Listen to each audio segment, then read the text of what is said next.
violation of House rules and the rules of this committee to engage in personalities regarding other members or to question the motives of a colleague. It is also a clear violation of the rules of the House to make statements that might personally be offensive to the President or the Vice President of the United States. Remarks of that type are not permitted by the rules and are not in keeping with the best traditions of our committee. The Chair will enforce these rules of decorum at all times and urges all members to be mindful of their remarks.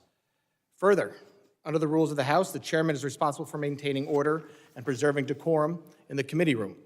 I expect audience members to be respectful of the witnesses, members, and the public. If members of the audience are persistently or overly disruptive, it is a violation of federal law and you'll be subject to removal and arrest. I now recognize myself for an opening statement. I want to start by thanking our witnesses for appearing before the committee today. Today's hearing provides the American people the ability to hear directly from the leaders that enforce our nation's immigration laws.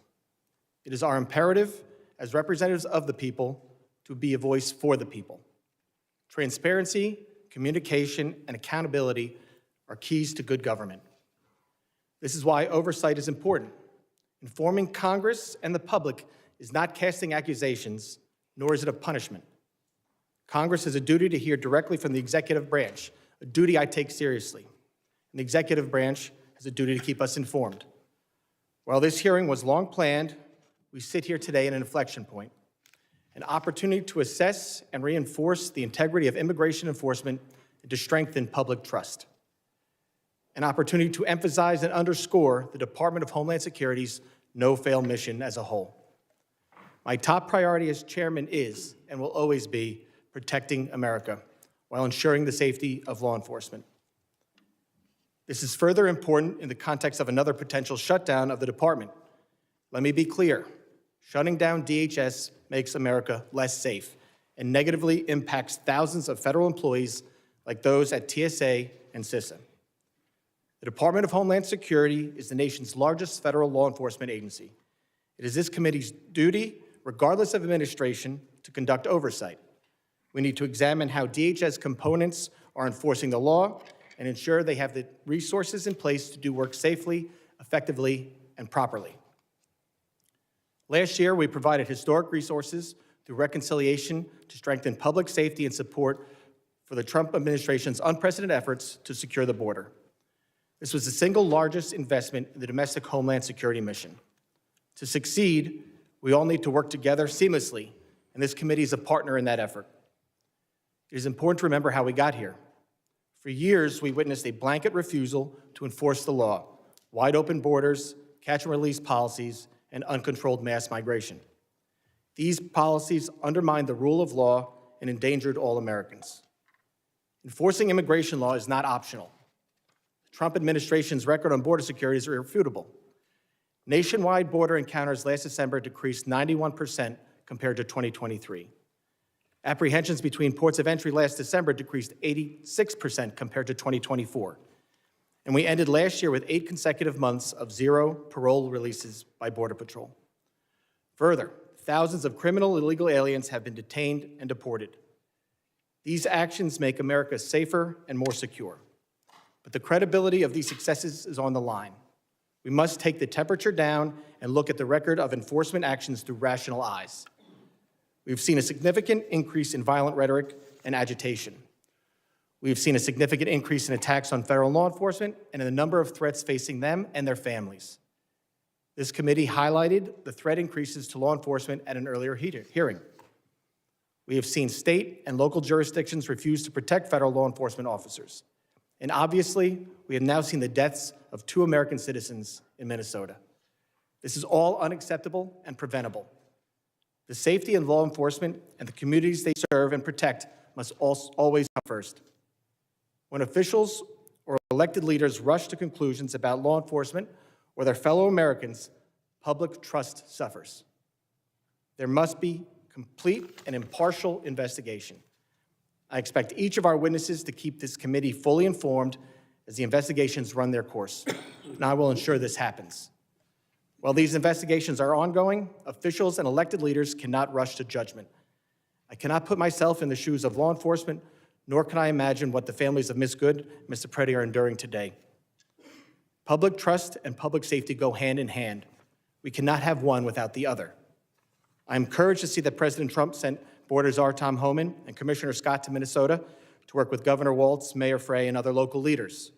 I sincerely hope this dialogue continues. This should stand as an example of cooperation to anyone who continues to incentivize reckless behavior in our streets, unlawfully impede law enforcement operations, or disparage their fellow citizens.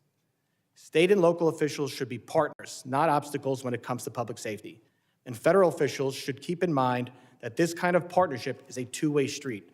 Everyone should have the same goal of keeping America safe. Transparency and communication are needed now more than ever. The department's no-fail mission hangs in the balance. A rule-based order is not one-sided. Enforcing immigration law and defending all Americans' constitutional rights, including the rights to peacefully protest, bear arms, and privacy, are not mutually exclusive. I want to thank Secretary Nunn for making these witnesses rapidly available, and again, thank the three of you for being here today. As Border Czar Homan recently said, you can't fix problems if you don't have discussions. I hope we can have a positive, civil, and productive discussion today. Only together can we make our community stronger and the homeland safer for the future of all Americans. I now recognize the ranking member, the gentleman from Mississippi, Mr. Thompson, for his opening statement. Thank you very much, Mr. Chairman. Good morning to all of you who are here. Thank you for calling this hearing today. This important hearing has drawn a great deal of interest and attention, and many of my colleagues who represent the border city of El Paso and who have been leader on border security, Veronica Escobar, has joined us today and would like to ask questions of our witnesses. So, Mr. Chairman, I ask unanimous consent that the gentlewoman from Texas, Ms. Escobar, be permitted to sit with the committee and question today's witnesses as we have afforded that to other individuals in past hearings. Well, I thank the gentlewoman for their interest in today's important hearing. As I previously informed both the majority and minority committee will not be entertaining off-committee member requests. Therefore, I object. Well, your objection is noted, Mr. Chairman, but I would, for the record, want to say that it's highly unusual that a member of Congress sitting with as much impact on immigration as her area is not afforded that courtesy. But you're the chairman, and that's your prerogative, as if it would be anyone else's. As the ranking member knows, we had many requests. This is a very important hearing. It is my duty to keep the wheels on this hearing and get actual answers on the record. I thank the gentlelady's interest. We had a lot of members who were interested in being here today, which is why we thought it would be best just to keep it for members of the committee.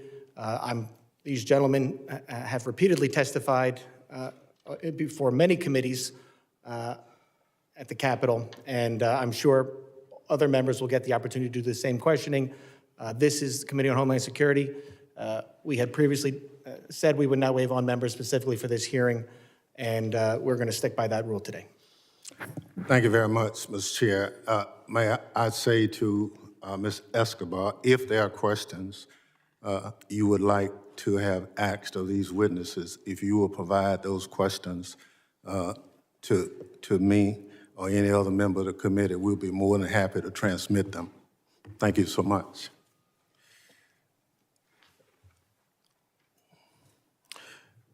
I hope my Republican colleagues will remember that our job is to conduct oversight, not cover for Donald Trump and his out-of-control administration, which is running roughshod over Americans' rights, killing U.S. citizens and threatening our very democracy.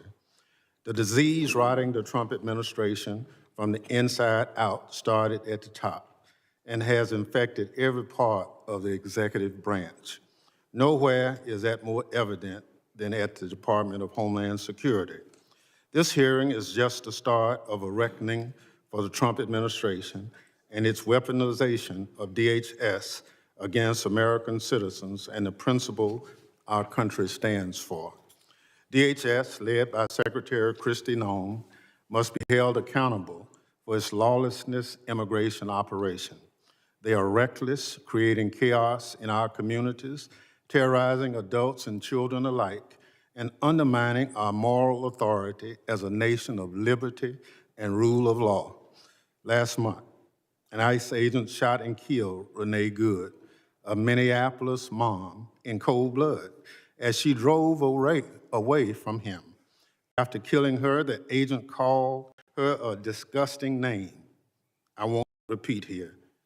Other agents refused to allow a nearby physician to treat her. Democrats called for accountability. Instead, Secretary Nunn blamed the victim, Ms. Good, and attempted to gaslight Americans with false claims that Ms. Good was a domestic terrorist. Renee Good was nothing of the sort. She was a mom, a wife, a neighbor, and an American citizen who did not deserve to die at the hands of her own government. She should be alive today. Ever since, the Trump administration has devoted the full resources of the federal government to blocking a legitimate investigation into Ms. Good's killing. If that isn't a sign of guilt, I don't know what is. Federal prosecutors had a warrant to collect evidence from Ms. Good's vehicle for a civil rights investigation into ICE's use of force, but FBI Director Kash Patel and other Trump administration officials demanded they drop it. Correa prosecutors, duly bound to the rule of law, not the political prerogatives of the White House, resigned in protest. Blocking an investigation into the government's use of force against one of its own citizens is a self-dictatorship, not democracies. Every American should be outraged. Democrats tried to get answers in the aftermath of Ms. Good's shooting. We called on Acting Director Todd Lyons to testify at the committee's hearing 3 weeks ago. Unfortunately, he turned down the committee's invitation. This is part of a pattern of the Trump administration's refusal to comply with regular congressional oversight. Committee Democrats have sent multiple letters to ICE and CBP on critical issues, but most of them, 10, have gone unanswered. Mr. Chairman, I ask unanimous consent to include all 10 of these letters into the record. Without objection. ICE has blocked members of Congress from visiting its detention facilities, even after reports of horrific conditions, detainee abuse, and a detainee being murdered in a DHS facility.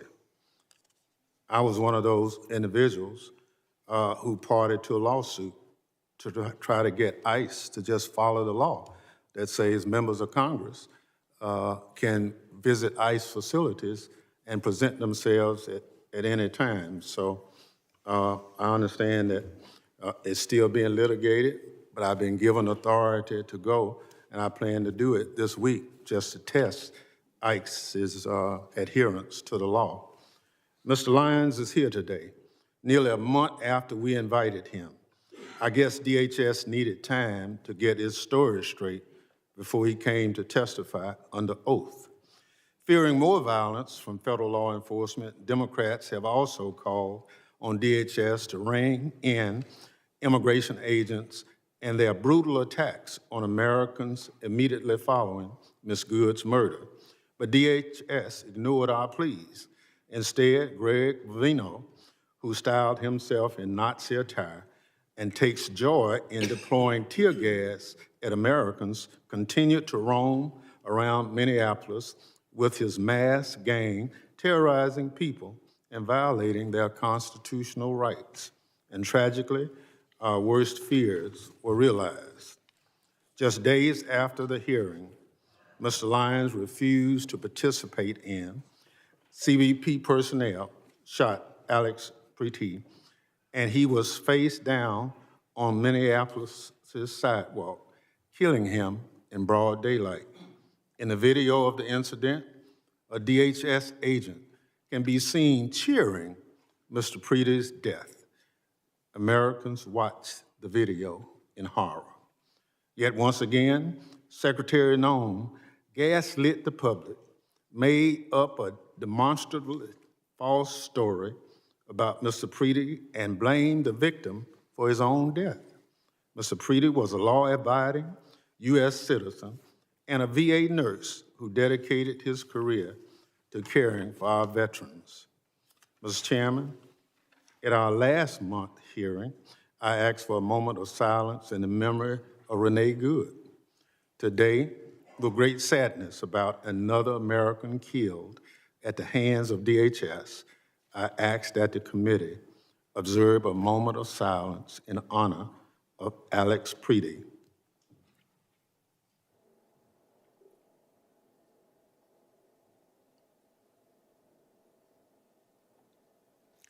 Thank you.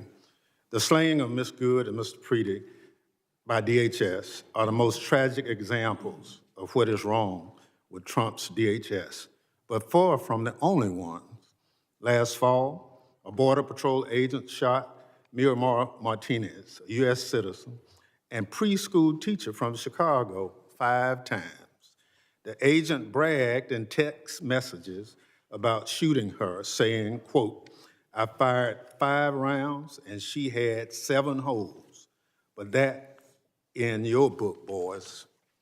Again, the Trump administration tried to blame Ms. Martinez, the victim, but prosecutors dropped charges against her when it became apparent that the evidence contradicted the Border Patrol's phony account. Unlike Ms. Good's and Mr. Preedy's, we can no longer tell their stories. Ms. Martinez has shared her story about what Trump's DHS did to her. I want to play a bit of the video here because people need to see what ICE and CBP are doing to Americans.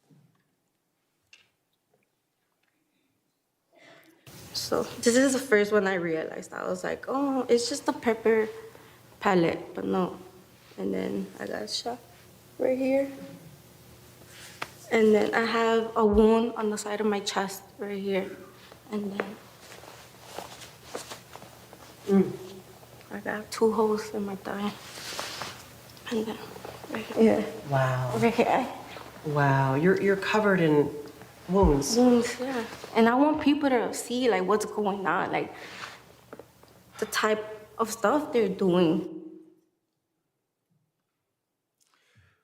What happened to Ms. Martinez, Ms. Good, and Mr. Preedy is a scourge on this country and shameful chapter in our nation's history, but tragically, there's more.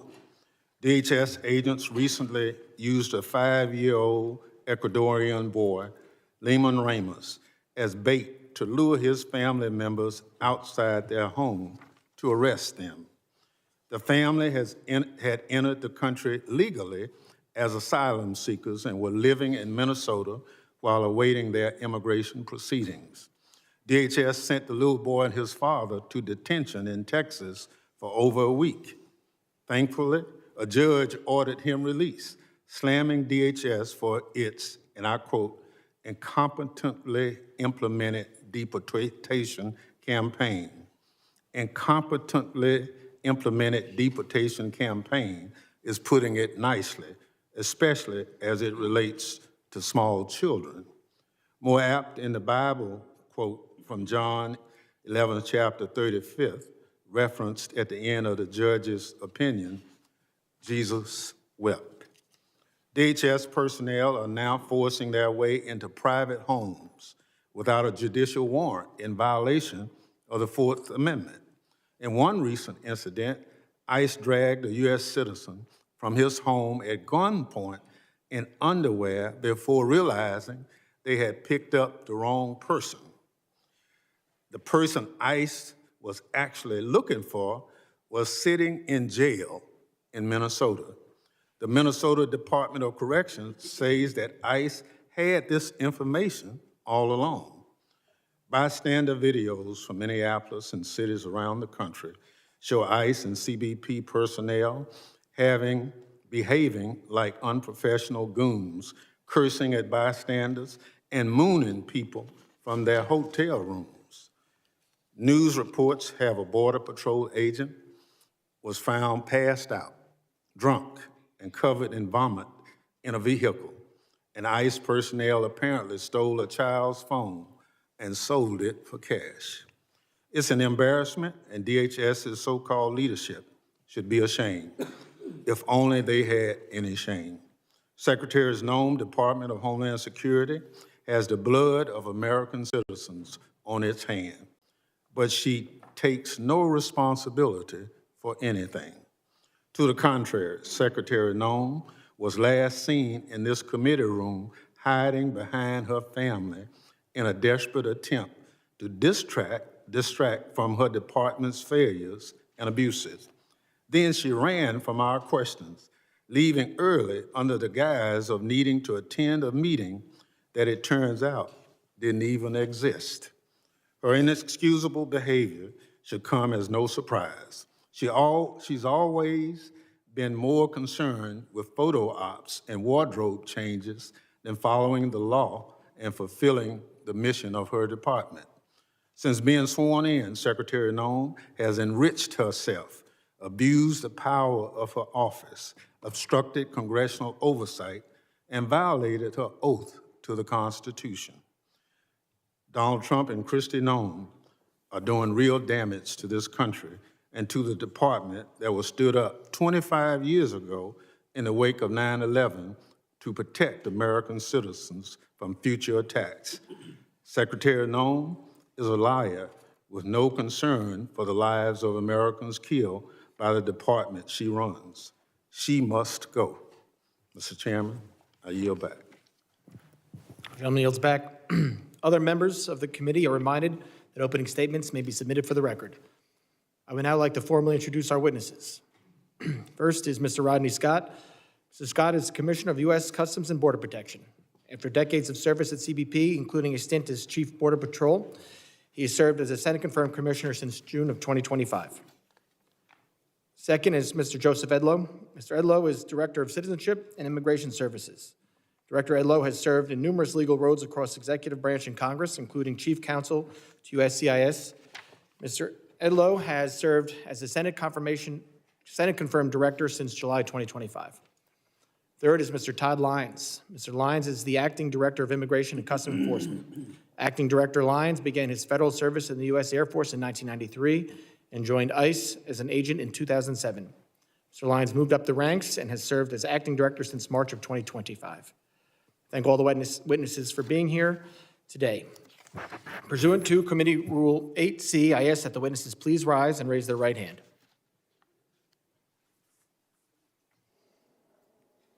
Do you solemnly swear that the testimony you will give before the Committee on Homeland Security of the United States House of Representatives will be the truth, the whole truth, and nothing but the truth, so help you God? Let the record reflect that the witnesses have answered in the affirmative. Thank you, and please be seated. I now recognize Commissioner Scott for 5 minutes to summarize his opening statement. Chairman Garbarino, Ranking Member Thompson, members of the committee. Thank you for the opportunity to appear here before you today. I'm honored to represent more than 67,000 dedicated men and women of U.S. Customs and Border Protection who are tirelessly protecting this great nation every single day by simply trying to make sure we know who and what is entering our homeland. Border security is national security. Law enforcement personnel that selflessly provide this service to America increasingly perform under difficult conditions and intense public and political scrutiny. But these brave men and women deserve our gratitude and thanks. It's my privilege to be here today joining my colleagues from Immigration and Customs Enforcement and Citizenship and Immigration Services. Our agencies work in partnership to secure the homeland and uphold the integrity of our immigration system. CBP has spent the last year rebuilding what was an intentionally broken border. As I informed Congress in 2021 and again in 2023, the open border policies of the Biden administration all but eliminated any meaningful border along this, and it replaced it with a porous geographic line defined by record high encounters with illegal aliens, overwhelmed facilities, and a workforce that was stretched so far beyond their capabilities that hostile nations and the cartels exploited our border at will. That all changed on January 20th, 2025, under the leadership of President Trump. We have now implemented effective policies, established unified priorities and objectives across all federal departments, and empowered our workforce to do their jobs by simply enforcing the laws that already exist. We have imposed consequences for those who break our laws, the laws that this body enacted. And today, the United States, because of these efforts, enjoys the most secure border in our nation's history. But this progress did not happen by accident. It's a result of a comprehensive approach to border security. We ended catch and release, we prioritized detention and removal authorities, and we sent a clear message that illegal entry into the United States will not be tolerated. And the numbers speak for themselves. We have achieved record low illegal crossings between ports of entry. Border Patrol apprehensions along the southwest border totaled over 90,000 for the entire year. That's a number that used to represent a single month under the Biden administration. Daily encounters have dropped by 95%, averaging about 250 per day, compared to 5,000 a day during the Biden administration. Our increased enforcement also resulted in the seizure of over 617,000 pounds of illicit narcotics. That's nationwide, an 8% increase over the prior year. This included nearly 11,000 pounds of fentanyl and more than 186,000 pounds of methamphetamines. This is what having a secure border looks like. None of this would have been possible, though, without the vision and leadership of President Trump and the historic investments made in border security. The One Big Beautiful Bill, a $65 billion investment, is enabling CBP to modernize border infrastructure, deploy additional advanced technology, and to grow our workforce. Since January 2025, CBP is building Swalwell at record levels.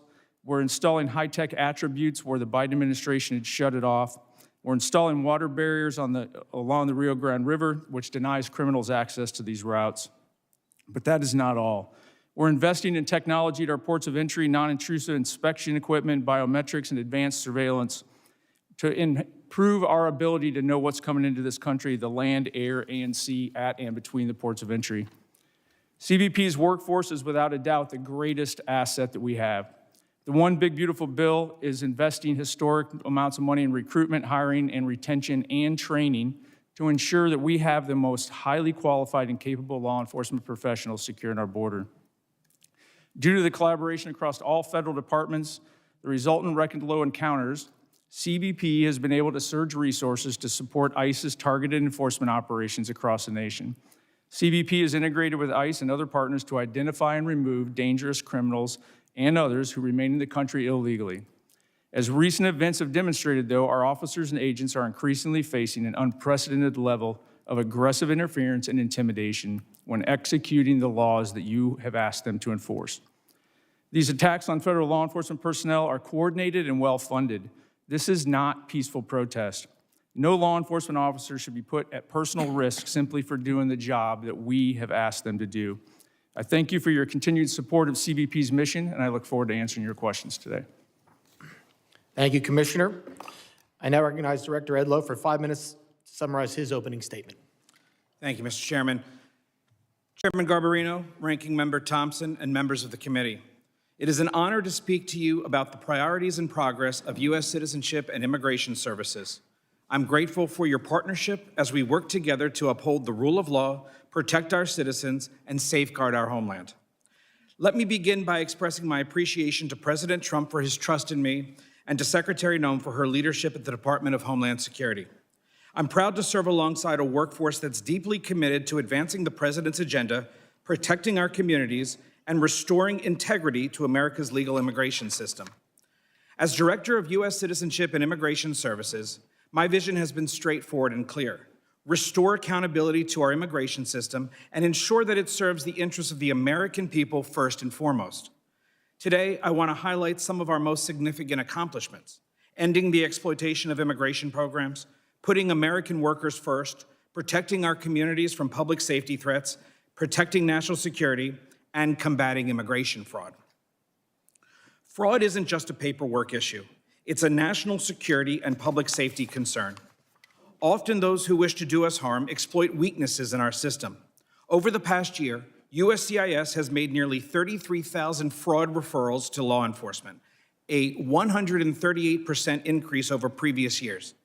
We conducted thousands of site visits to homes and workplaces and thousands of social media checks to ensure aliens aren't espousing anti-American sentiment. Moreover, our fraud detection and national security team completed over 21,000 investigations, identifying fraud in approximately 65% of those cases. In Operation Twin Shield in Minneapolis-St. Paul back in the fall, we uncovered marriage fraud, visa misuse, and student visa abuses, leading to denials of immigration benefits, arrests, and removal proceedings. This work led to Operation Paris, where we continue re-examining thousands of refugee cases in Minnesota, conducting thorough background checks and in-person reviews. We've also strengthened our vetting policies.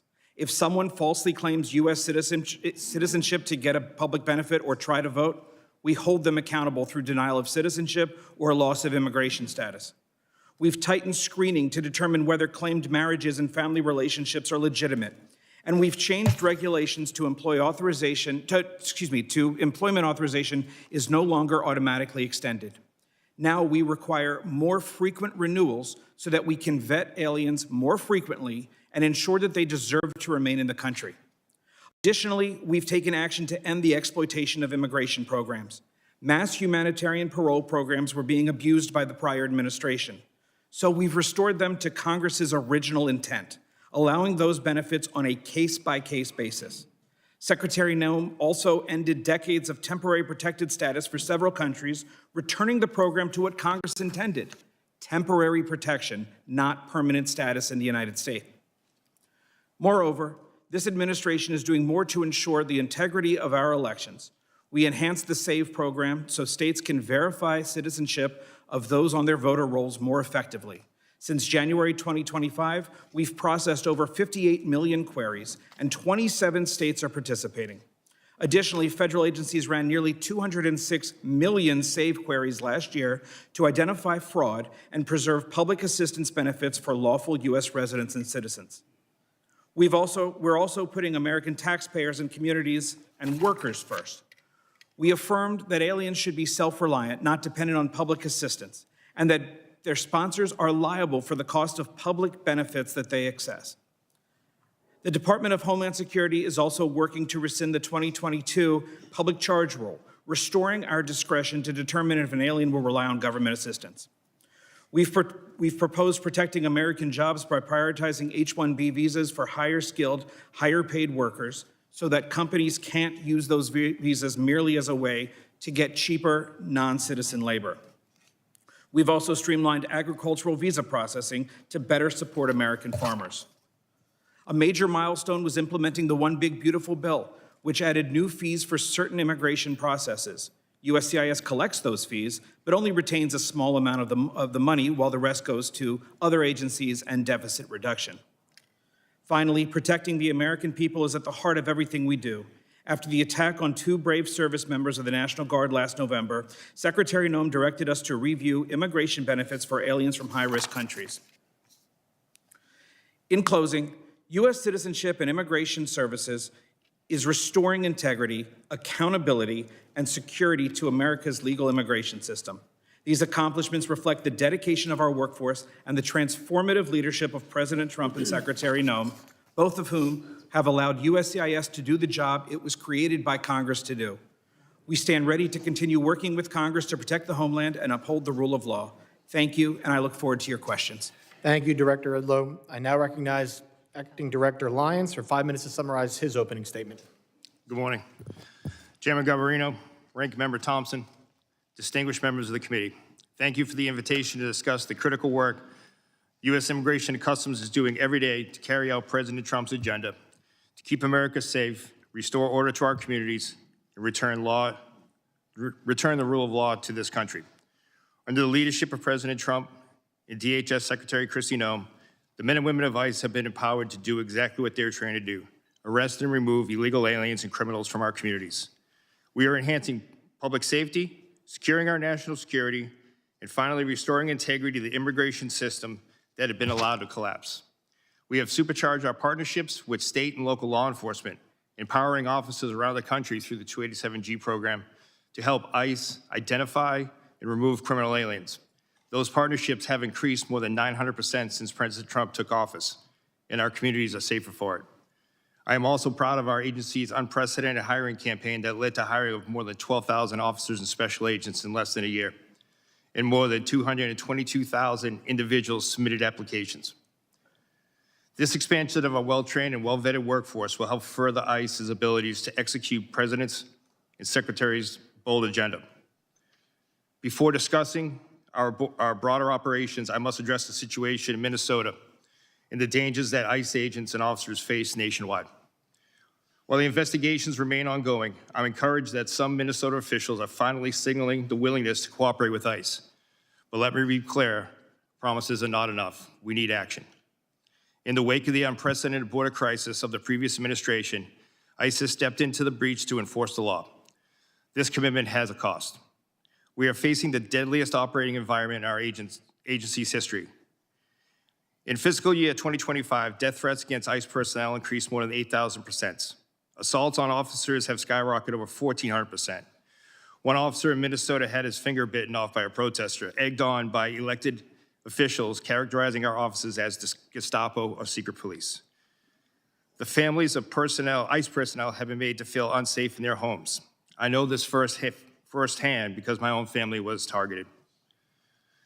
But let me send a message to anyone who thinks they can intimidate us. You will fail. Despite these perils, our officers continue to execute their mission with unwavering resolve, and we are only getting started. ICE remains committed to the fundamental principles that those who illegally enter our country must be held accountable. Since the beginning of the second Trump administration, we have achieved historic results. From January 20th, 2025 through January 20th, 2026, ICE has conducted nearly 379,000 arrests. Among those arrests were more than 7,000 suspected gang members and over 1,400 known as suspected terrorists. The president tasked us with mass deportation, and we are fulfilling that mandate. Thanks to the resources provided by this Congress, we are ramping up detention capabilities and removal flights daily. In the last year alone, we conducted over 475,000 removals. It's a brutal reality that criminal immigration today is organized by sophisticated, ruthless, transnational criminal organizations. These include cartels and transnational gangs President Trump has rightly designated as foreign terrorist organizations. The only way to defeat them is to destroy their revenue. Within Homeland Security investigations, our special agents are delivering critical outcomes in the fight against transnational crime. We are seizing fentanyl before it kills our children and dismantling the networks that poison our communities. In FY25 alone, we seized more than 2.5 million pounds of narcotics, a 50% increase from the previous year and a critical blow to transnational organization groups everywhere. HSI criminal arrests are at the highest point in history. However, our approach is just not about enforcement. It is about restoring order and dignity to the human beings sold alive by smugglers and exploited by these TCOs. In August 2024, the DHS Office of Inspector General released a report that concluded that more than 291,000 unaccompanied alien children out of nearly 450,000 transferred from DHS to HHS custody were simply lost by the system.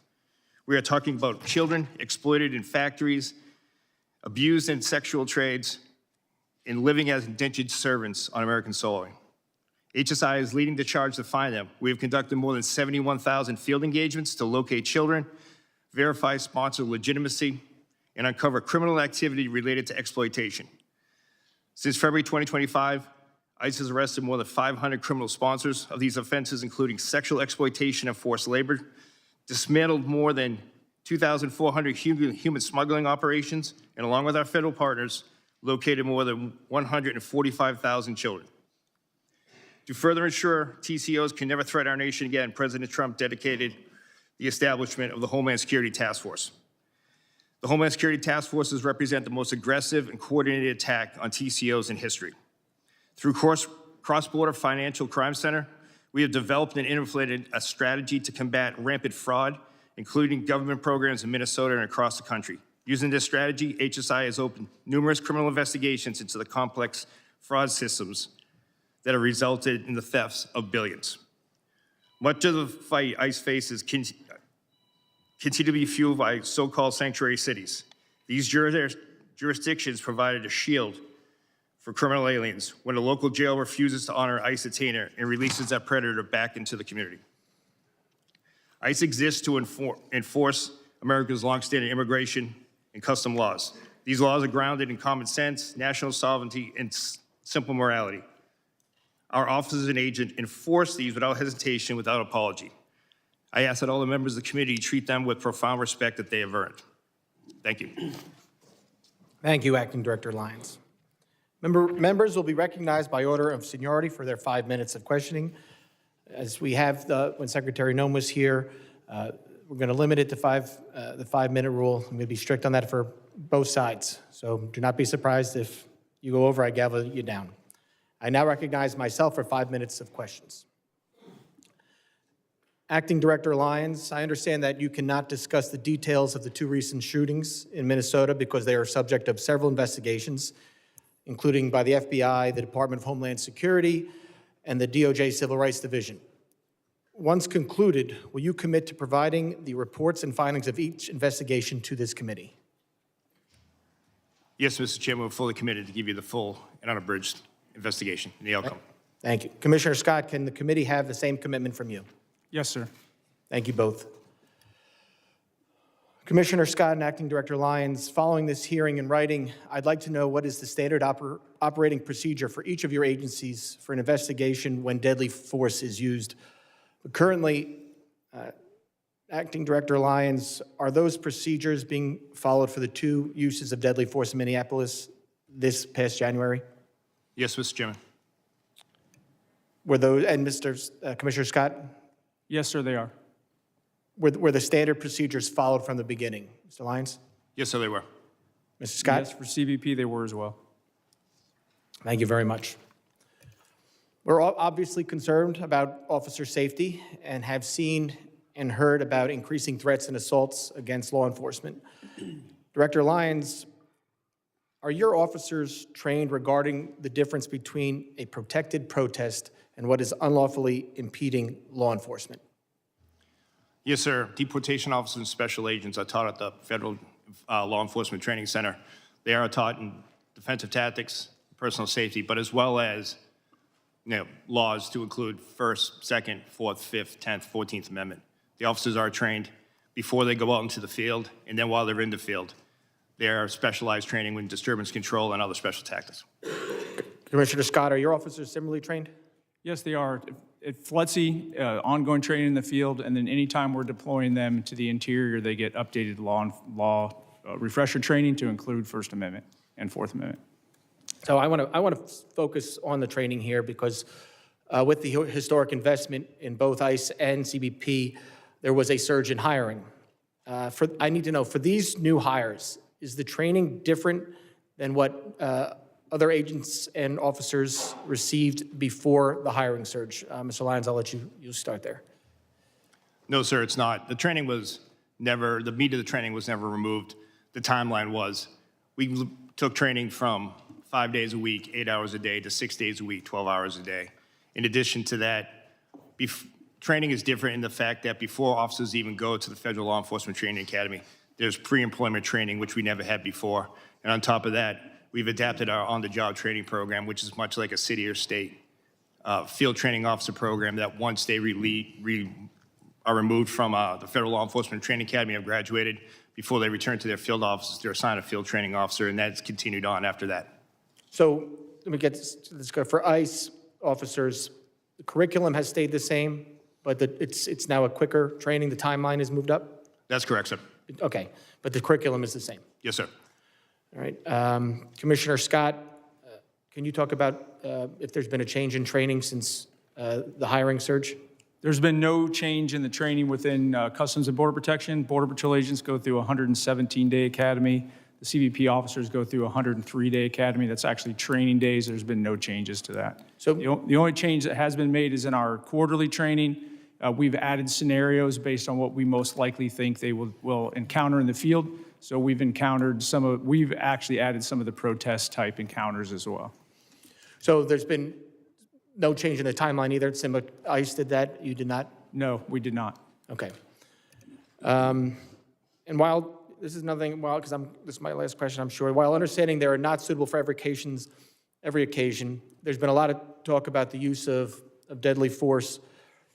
Are agents and officers equipped with and trained in the use of tasers or other less lethal alternatives to avoid the use of deadly force? And Mr. Director Lyons, I'll start with you, and then Mr. Scott, you can finish. Yes, sir. Every deportation officer special agent are trained in secondary weapons, which include the taser, OC spray, and baton. They're And trained those are made available. and they're equipped. Yes, sir. Mr. Scott? It's a similar answer that all of our agents have to carry a secondary weapon. They get trained at the academy, and then they go through quarterly refresher training every 3 months. Okay, I appreciate it. I will have, I'm sure, for some follow-up questions today, and I will submit those to you in writing. But with that, I yield back, and I now recognize the ranking member for 5 minutes of questions. Thank you very much, Mr. Chairman. Mr. Lyons, how many ICE agents have cameras as of today? Sir, as of today, more than 3,000 ICE officers have cameras that are active in the field, with another 6,000 being deployed, sir. So how many in the field? How many ICE agents are in the field as of today? Oh, I'm sorry, sir. Agents in the field today? You said agents in the field. I'm just trying to get the number of ICE agents who have cameras on their body as of today. Approximately 3,000, sir. 3,000 out of how many? Out of approximately 13,000, sir, that are in the field. So you have 3,000 out of 13,000 who have cameras. Yes, sir. Mr. Scott? I don't have the actual number in front of me right now. It's about 10,000. We're building that program out as we speak. 10,000 out of how many? Out of about 67,000. But the catch there is the ports of entry, we have significant video. Nope. I don't want to go to ports of entry. I just want to know how many cameras right now do you have on your agents? When you say agents, Border Patrol agents, there's about 10,000. 10,000 That's an estimate, out, 10,000 out of how many? Out of 20,000 Border Patrol agents. So half of them. Approximately, yes. So I'll give you a chance to look at that, since you said approximately, and get back to the committee on what's the accurate number. Not how many you're purchasing, how many as of this day. Understood, and I will get you that number. Thank you. Mr. Lyons, what's the regular timetable of training an ICE agent? Sorry about that, sir. Right now, the training is approximately 47 days at the Federal Law Enforcement Academy. Overall training is about 3 months, sir.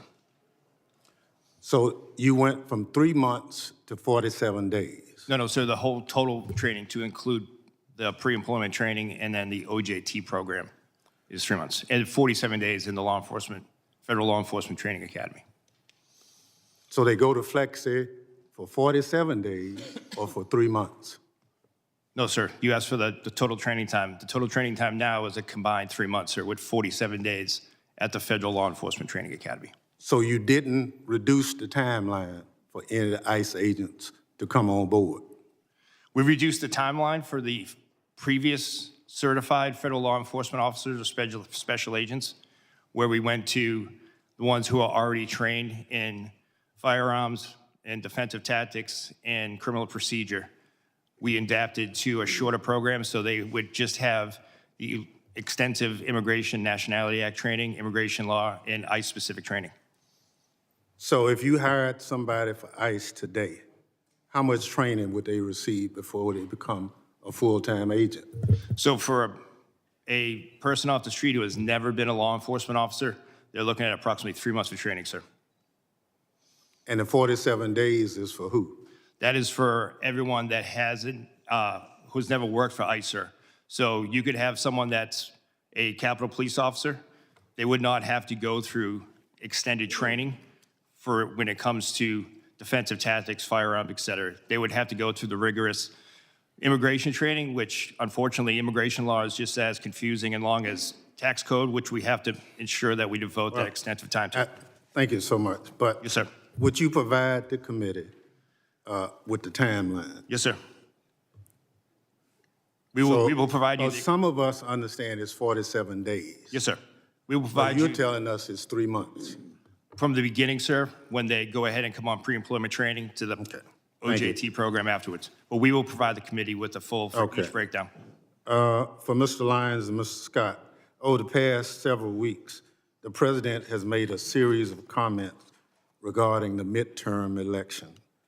The president has urged my Republican colleagues in Congress to nationalize elections. Now, are you involved in any planning on guarding precincts in this country as of today? Mr. Scott, No, sir. Mr. Lyons. No, sir. So there's no information, you've not been asked to start deploying people for areas anywhere? No, sir. Well, thank you very much. Mr. Lyons, I'll get it in writing, Mr. Chairman. I'm going to follow your directions on this. Gentleman yields back. Thank you, Ranking Member. I now recognize the gentleman from Texas, Mr. McCaul, for 5 minutes of questions. Thank you, Mr. Chairman. A decade ago when I chaired this committee, Mr. Thompson and I passed a bill to authorize ICE into law. It was a bipartisan effort. It passed the House overwhelmingly, both Republican and Democrat. A decade later, here we are. The Dems have called to abolish ICE. Now they're trying to shut it down. So what has happened in that 10 years? Let's go back to the last 4 to 5 years. What happened in this country and at the border? As someone who lives in a border state of Texas, we saw the most dangerous, wide open border that I've seen in my 22 years in Congress. 10 to 12 million people, and that's what we know about. I think it's far greater, came into this country. Many of them dangerous, violent criminals, some known or suspected terrorists, which I find extremely dangerous. That's why I served as an impeachment manager for Mayorkas, because he violated federal law. The federal statute says, as a former federal prosecutor, I know this, shall detain aggravated felons. What did Mayorkas do? He told his agents, that's discretionary. You can release them. As a result, we had tens of thousands of aggravated felons left on the streets of America to roam freely, not to mention the human and sex trafficking of children, Mr. Lyons, as you pointed out. So what is the administration trying to do? They're trying to remove a public safety threat from the United States of America. That is their job. Restoring public safety should be the #1 priority. And one of the problems here, as I examine it, is that Minnesota, Minneapolis in particular, is a sanctuary city. What does that mean? That means that it's a magnet for illegal. They're protected under the current situation because state and locals will not cooperate with federal law enforcement. In fact, Mr. Lyons, is it not true that they were not honoring ICE detainers that were put on dangerous felons in prison so that you could remove them from the United States? That is correct, sir. The detainees were not honored at the local level in Minneapolis. This is the #1 violation. In addition, the rhetoric on the left led to over 1,000% increase in assaults on ICE officers, an increase of over 8,000 of death threats to them. All this created a perfect storm for our officers being thrown into this situation. And then Agent Bovino came into the picture, and I would argue, in fairness, that he escalated the situation by the way that was handled. Your officers are not trained to effectuate crowd control. They are trained to move in surgically, go in and remove these dangerous, violent criminals from the United States of America. I've called for de-escalation after the 2 deaths, the 2 shootings that took place. I believe that these roving patrols should be done at the border rather than in the major cities of the United States. So when the president decided to remove Agent Bovino and put in Tom Homan, who I've known for years, a consummate professional, law enforcement professional, I commended the president. And what has been done since Mr. Holman came into the job? We now have targeted law enforcement operations. He is returning to the original mission of ICE. He is working with state and locals to do the crowd control. He is getting them to honor the ICE detainers. He is also getting the body cameras put on them. And the roving patrols, in his words to me, should be done at the border, not in major cities. My question to you, Mr. Lyons, is Mr. Holman now, are his operations in Minneapolis now bringing the situation under control? So we've seen a de-escalation in the fact that the protests, while they still go on, have subsided, and ICE has been allowed to do their targeted, intelligence-driven enforcement operation. Just the other night, local authorities arrested 54 protesters at the local level where ICE officers did not have to be engaged in that. My final question to you, do you believe the model that Mr. Holman is now setting in Minneapolis should be a model for the nation? Gentleman's time is If expired. I could allow the witness to answer. I understand that, but I'm holding I'd it like to the on the 5 minutes. record an answer, Mr. Chairman. Do you agree that Mr. Holman's model is one for the nation? Gentleman's time is expired. Yes or no? I now recognize the gentleman from California, Mr. Swalwell, for 5 minutes. A couple nights ago, I met with a woman who works as a cashier at a grocery store, and I told her I was coming to see you, Mr. Lyons, and she said, will you ask him, and she didn't want to give her name. She was terrified to give her name. But she said, when I get off my shift around midnight and I walk through the parking lot to my car, she said, if somebody rolls up in an unidentified van and gets out wearing all black and their face is covered and they don't have any identification and they ask me to get into the van, how do I know who they are? How does she know, Mr. Lyons? How does she know if they're an ICE agent or bad guys?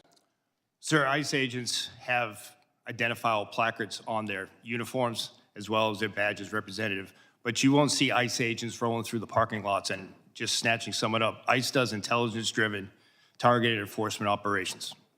Well, Mr. Holman and others have said that they target individuals based on the color of their skin and the accents that they speak, and that's why people are running through the fields and factories where they work. Director Lyons, last year you said in Phoenix at the Border Security Expo that you wanted to see a deportation process that was like, quote, Amazon Prime, but with human beings. Mr. Lyons, how many times has Amazon Prime shot a mom 3 times in the face? None, sir, but you're also...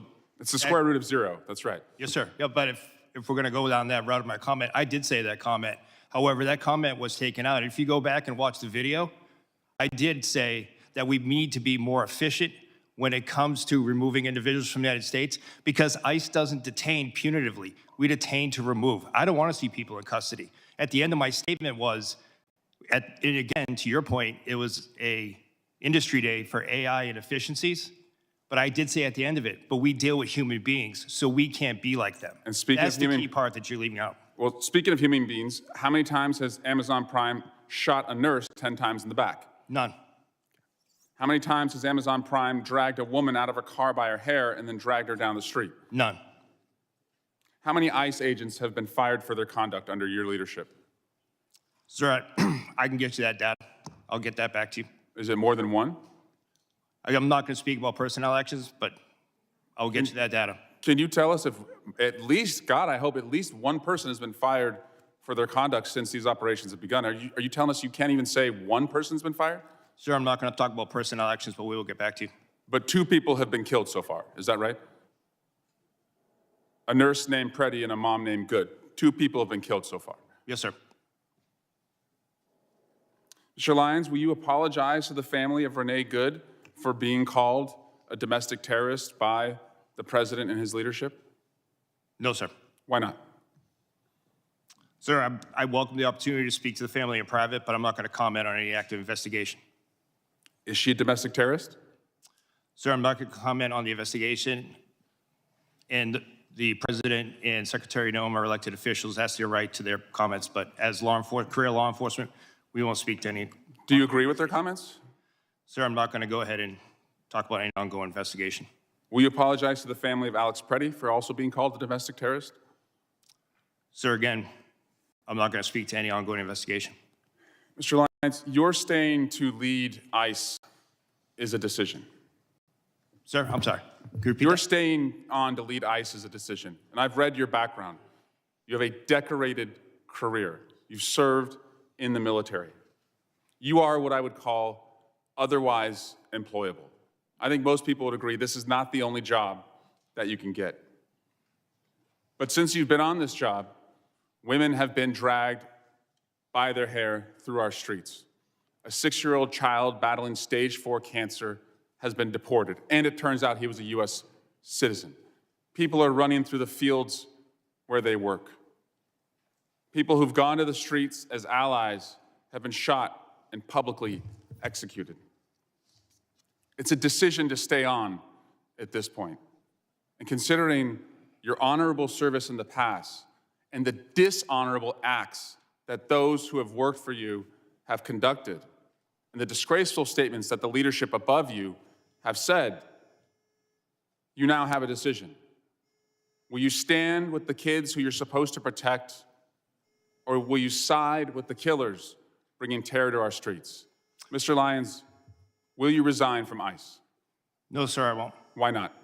Because, sir, that child that you're showing right there, the men and women of ICE took care of him when his father abandoned him and ran from Gentleman's law enforcement. time has expired. You never should have gone into Gentleman's time custody. has expired. I recognize the gentleman from Mississippi, Mr. Guest, for 5 minutes. Thank you, Mr. Chairman. Mr. Chairman, we stand on the verge of a second Democrat shutdown of the United States Department of Homeland Security just within the last 90 days. The Department of Homeland Security employs 260,000 men and women across 22 different agencies.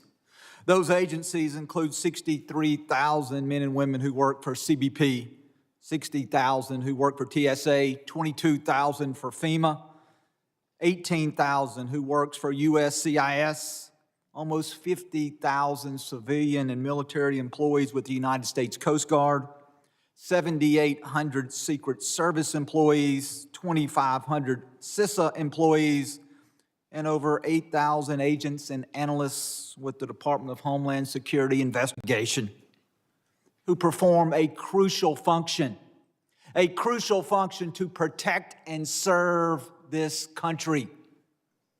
This second government shutdown, led by my friends on the Democrat side of the aisle, will leave our country less safe. Don't just take my word for it. Let's look at the words of the Biden administration. President Biden and Kamala Harris, Department of Homeland Security, in September of 2023, as the nation faced a potential government shutdown, they issued a fact sheet. That fact sheet is entitled "The Impact of Government Shutdown on the DHS Workforce." This fact sheet says this. It says DHS workforce is comprised of extraordinary public servants who safeguard this nation. It goes on to say any lapse in federal funding would disrupt this vital work, leaving Americans less safe as a result. Those working without pay include law enforcement, conducting such acts as seizing illegal narcotics like fentanyl, combating child exploitation and child predators, identifying and arresting human trafficking, responding to natural disasters, preventing cyber attacks, and protecting U.S. government leaders. And so I ask you, gentlemen, as we are once again on the verge of a shutdown of the Department of Homeland Security, if the Democrats take us to the edge, if they refuse to sign a CR, if once again the men and women who serve under your leadership, if they are once again not paid, I ask you, how will that impact our nation? Will America be more safe, or will America be less safe if we are once again led into a government shutdown by the Democrat Party? Mr. Scott. I believe consistency and seeing support from the leadership of, on both sides of this building and the president is very important to border security. I think the rhetoric and the back and forth, the politicizing of law enforcement in general detracts from the general morale of our personnel. Is it not important that we pay the men and women who serve under your command? It's critically important. And in a government shutdown, the bills don't stop, do they not? The bills continue to accrue. Correct. And the deployment of technology ceases in many cases, and America becomes less safe. Would you agree with that statement? I would agree America becomes less safe. Mr. Edlow, what about you? Well, Congressman, as I'm sure you're aware, USCIS is a little different in that we are fee-funded. So during a shutdown, the men and women working for USCIS will continue to be paid. However, in terms of our screening and vetting enterprises, as well as everything else we do, we have formed very, very strong working relationships with the other components, and that's critical for us to be able to do our work. While we may be there able to continue without our partners being paid and with them being furloughed, it's going to make America significantly less safe.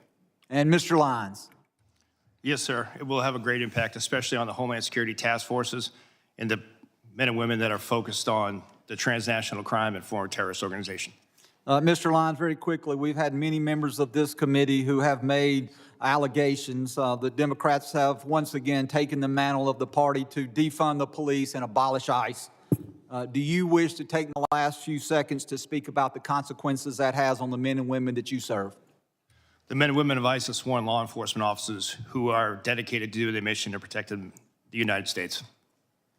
Thank you, Mr. Chairman. I yield back. Gentleman yields back. I now recognize a gentleman from California, Mr. Correa, for 5 minutes of questions. Thank you, Mr. Chairman. I want to welcome our witnesses today.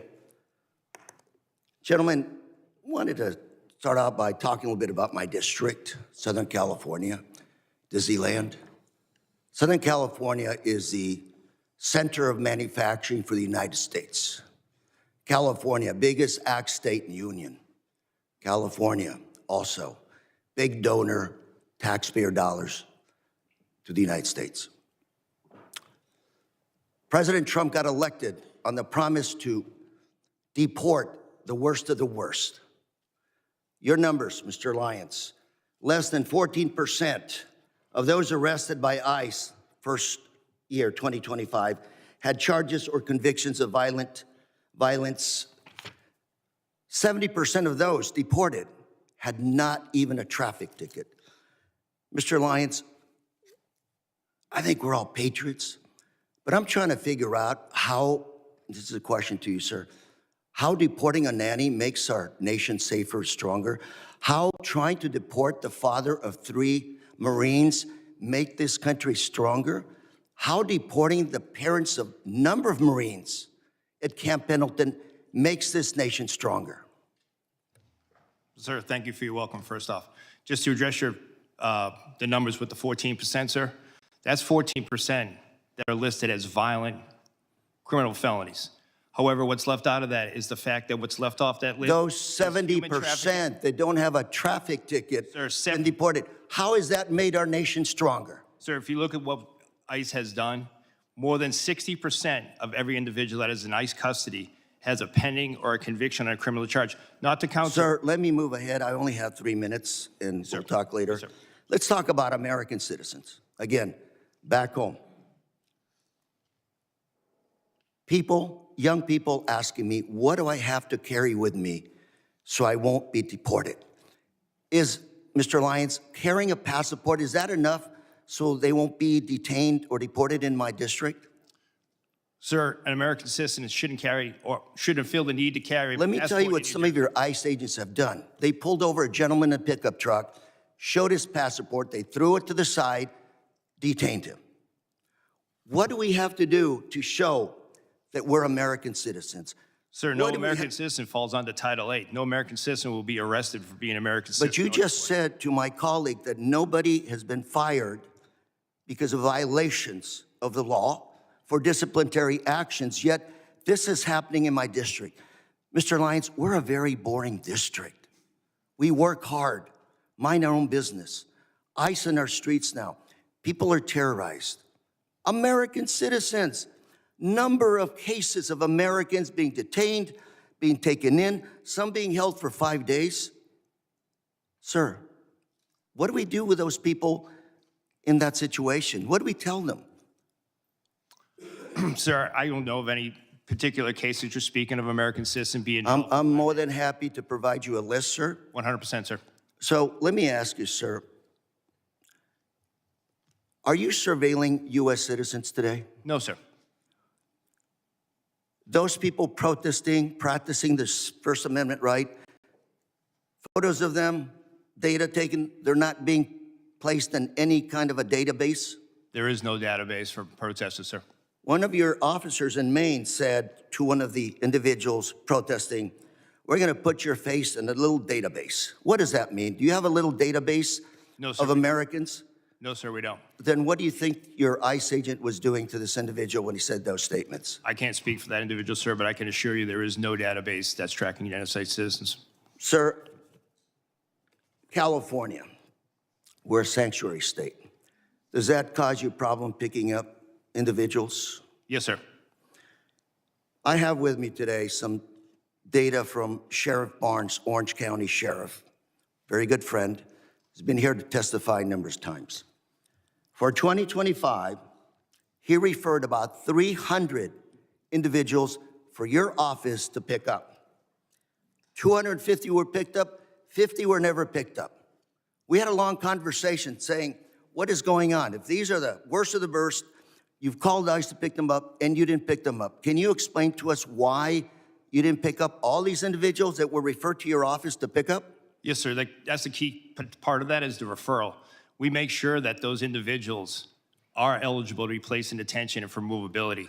So You in that never case, it would even be- looked at Gentlemen's those time is- individuals. Gentlemen's time. I would like to talk to you about this issue later on, Mr. Lyons. Gentlemen's Thank you very time much. has expired. I now recognize the gentleman from Texas, Mr. Pfluger, for 5 minutes of questions. Thank you, Mr. Chairman. Why are we here? And I think it's pretty clear that until proven otherwise, at 5 years of experience, that it seems like one side of the aisle is in favor of open borders and wants to abolish ICE. And I hope that that can be proven wrong. And the other side of the aisle wants to enforce the laws that are on the books. Commissioner Scott, how many administrations have you worked for in your career? Since the Clinton administration? So multiple Republicans, multiple Democrats. Correct. Is it a crime to enter this country illegally and to skip a notice to appear, to skip a court-ordered appearance, and to not comply with the laws that are on the books? Yes, sir.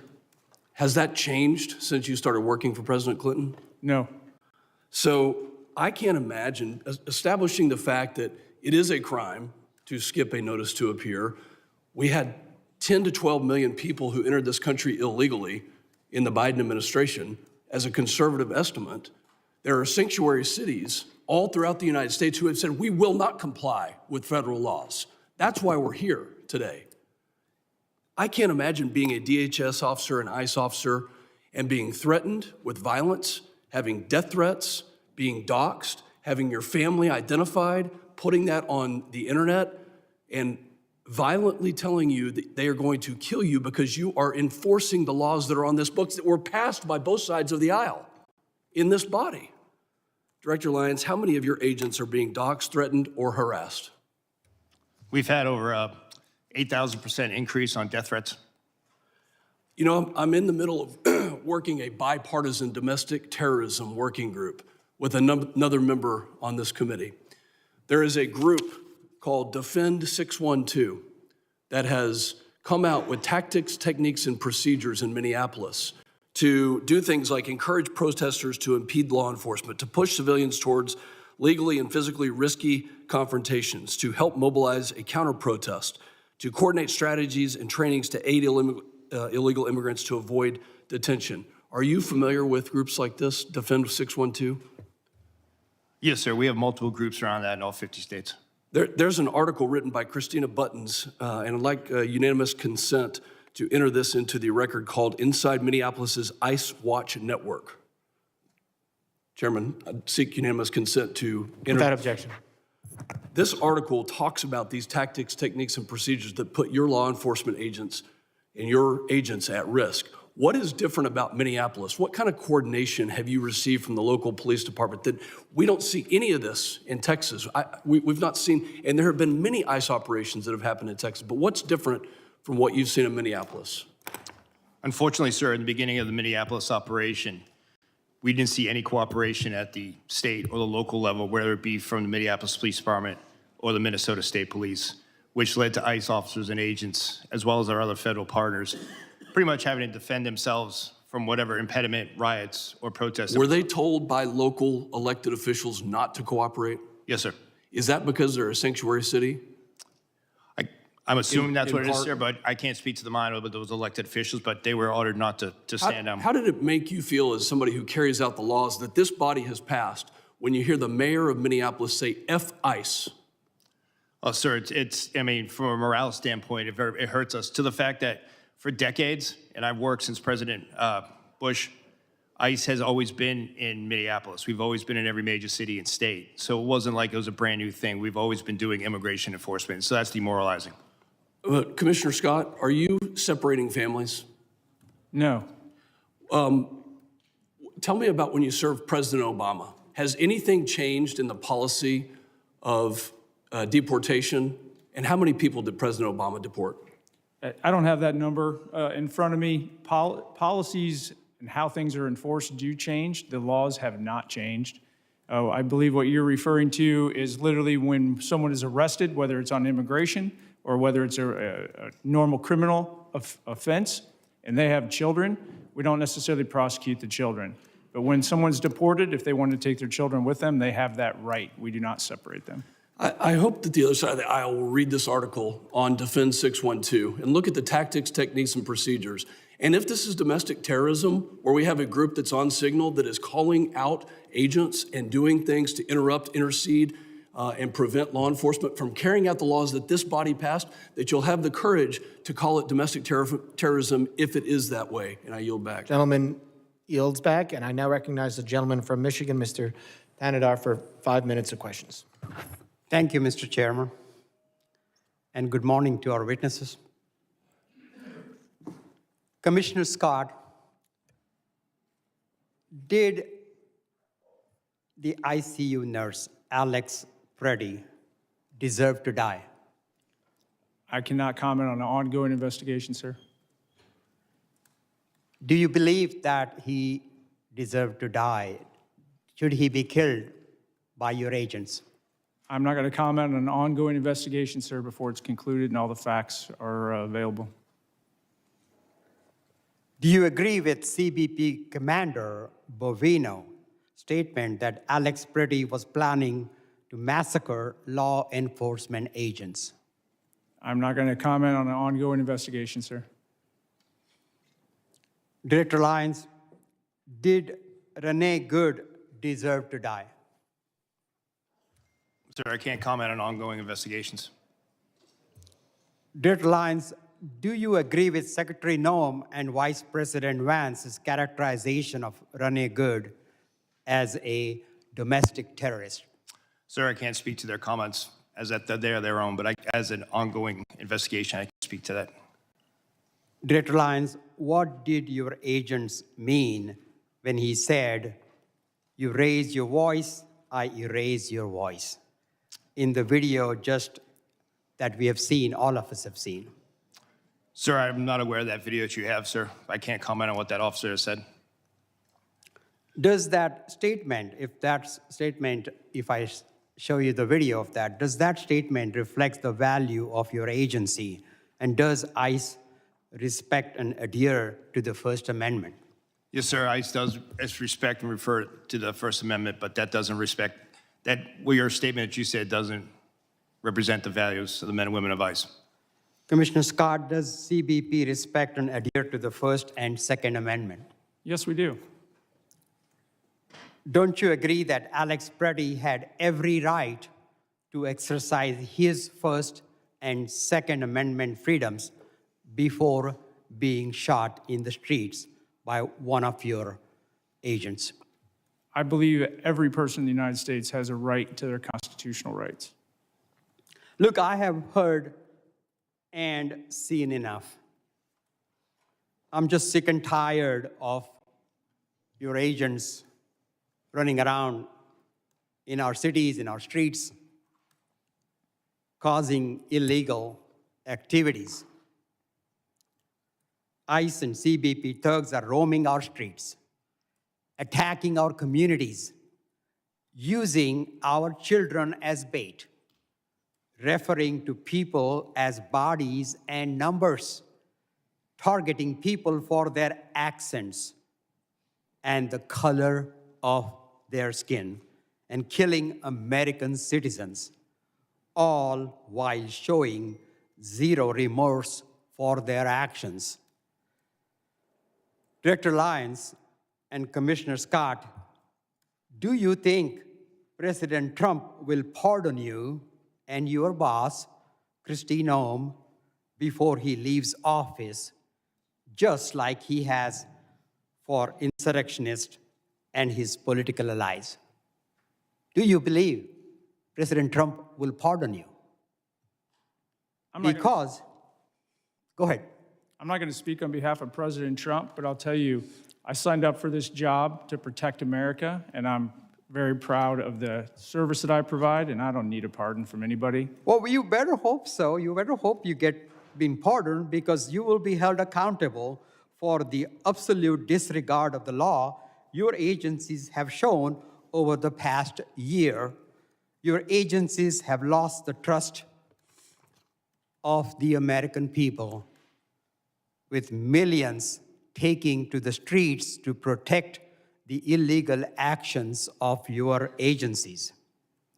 And that's why I introduced a bill in the United States Congress to abolish ICE.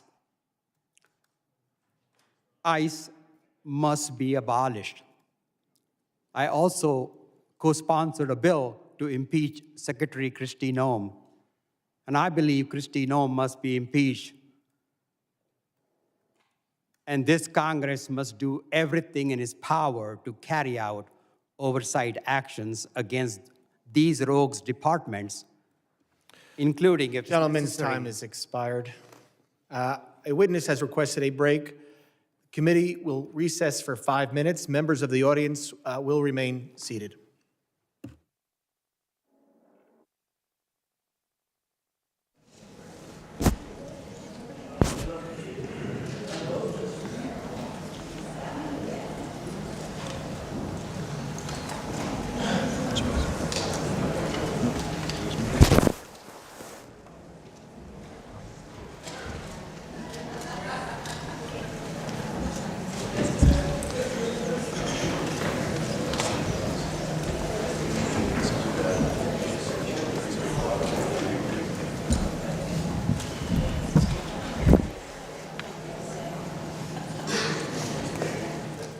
Committee on Homeland Security will come to order. Without objection, the chair may declare the committee in recess at any point.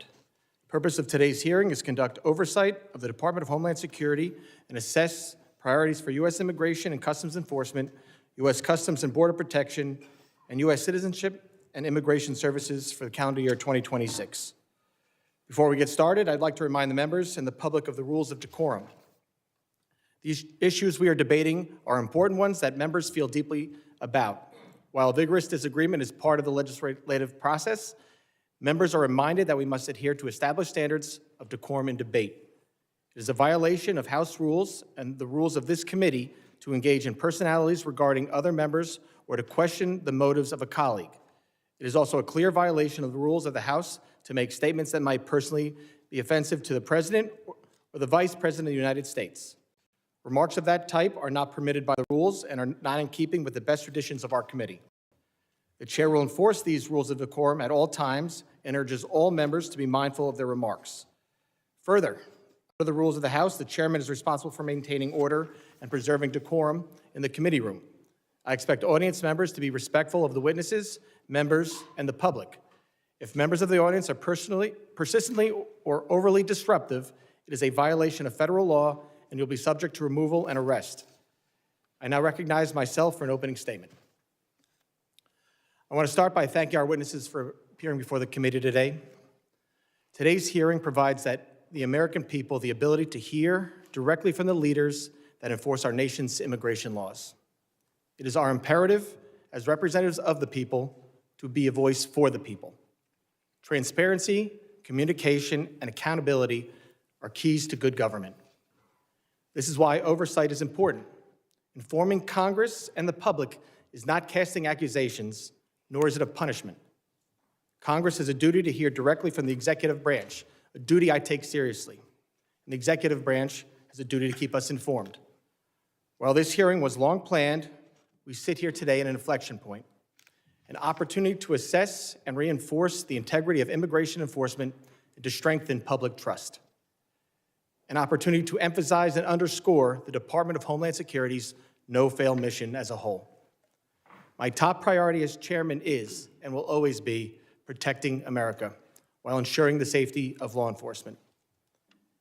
This is further important in the context of another potential shutdown of the department. Let me be clear. Shutting down DHS makes America less safe and negatively impacts thousands of federal employees like those at TSA and CISA. The Department of Homeland Security is the nation's largest federal law enforcement agency. It is this committee's duty, regardless of administration, to conduct oversight. We need to examine how DHS components are enforcing the law and ensure they have the resources in place to do work safely, effectively, and properly. Last year, we provided historic resources through reconciliation to strengthen public safety and support for the Trump administration's unprecedented efforts to secure the border. This was the single largest investment in the domestic Homeland Security mission. To succeed, we all need to work together seamlessly, and this committee is a partner in that effort. It is important to remember how we got here. For years, we witnessed a blanket refusal to enforce the law, wide open borders, catch and release policies, and uncontrolled mass migration. These policies undermined the rule of law and endangered all Americans. Enforcing immigration law is not optional. The Trump administration's record on border security is irrefutable. Nationwide border encounters last December decreased 91% compared to 2023. Apprehensions between ports of entry last December decreased 86% compared to 2024. And we ended last year with 8 consecutive months of 0 parole releases by Border Patrol. Further, thousands of criminal illegal aliens have been detained and deported. These actions make America safer and more secure. But the credibility of these successes is on the line. We must take the temperature down and look at the record of enforcement actions through rational eyes. We've seen a significant increase in violent rhetoric and agitation. We've seen a significant increase in attacks on federal law enforcement and in the number of threats facing them and their families. This committee highlighted the threat increases to law enforcement at an earlier hearing. We have seen state and local jurisdictions refuse to protect federal law enforcement officers. And obviously, we have now seen the deaths of 2 American citizens in Minnesota. This is all unacceptable and preventable. The safety of law enforcement and the communities they serve and protect must always come first. When officials or elected leaders rush to conclusions about law enforcement or their fellow Americans, public trust suffers. There must be complete and impartial investigation. I expect each of our witnesses to keep this committee fully informed as the investigations run their course, and I will ensure this happens. While these investigations are ongoing, officials and elected leaders cannot rush to judgment. I cannot put myself in the shoes of law enforcement, nor can I imagine what the families of Ms. Good and Mr. Preddy are enduring today. Public trust and public safety go hand in hand. We cannot have one without the other. I'm encouraged to see that President Trump sent Border Czar Tom Homan and Commissioner Scott to Minnesota to work with Governor Walz, Mayor Frey, and other local leaders. I sincerely hope this dialogue continues. This should stand as an example of cooperation to anyone who continues to incentivize reckless behavior in our streets, unlawfully impede law enforcement operations, or disparage their fellow citizens. State and local officials should be partners, not obstacles when it comes to public safety. And federal officials should keep in mind that this kind of partnership is a two-way street. Everyone should have the same goal of keeping America safe. Transparency and communication are needed now more than ever. The department's no-fail mission hangs in the balance. A rule-based order is not one-sided. Enforcing immigration law and defending all Americans' constitutional rights, including the rights to peacefully protest, bear arms, and privacy, are not mutually exclusive. I want to thank Secretary Nunn for making these witnesses rapidly available, and again, thank the 3 of you for being here today. As Border Czar Homan recently said, you can't fix problems if you you don't have discussions. I hope we can have a positive, civil, and productive discussion today. Only together can we make our community stronger and the homeland safer for the future of all Americans. I now recognize the ranking member, the gentleman from Mississippi, Mr. Thompson, for his opening statement. Thank you very much, Mr. Chairman. Good morning to all of you who are here. Thank you for calling this hearing today. This important hearing has drawn a great deal of interest and attention, and many of my colleagues who represent the border city of El Paso and who have been leader on border security, Veronica Escobar, has joined us today and would like to ask questions of our witnesses. So, Mr. Chairman, I ask unanimous consent that the gentlewoman from Texas, Ms. Escobar, be permitted to sit. I now recognize the gentleman from Texas, Mr. Gonzalez, for 5 minutes of questions. Thank you, Chairman, and thank you, gentlemen, for your service to our great country. I was speaking to some agents that were deployed from Texas to Minnesota, just asking for the ground truth of what was happening. And one of the things that stood out to me is one of the agents said, Tony, it reminds me a lot of Fallujah. Having someone that served in Fallujah, that caught my attention. And so my question first is to you, Commissioner Scott, is on the safety of our agents. In particular, I see that these task forces work, these anti-gang, these anti-terrorism task forces.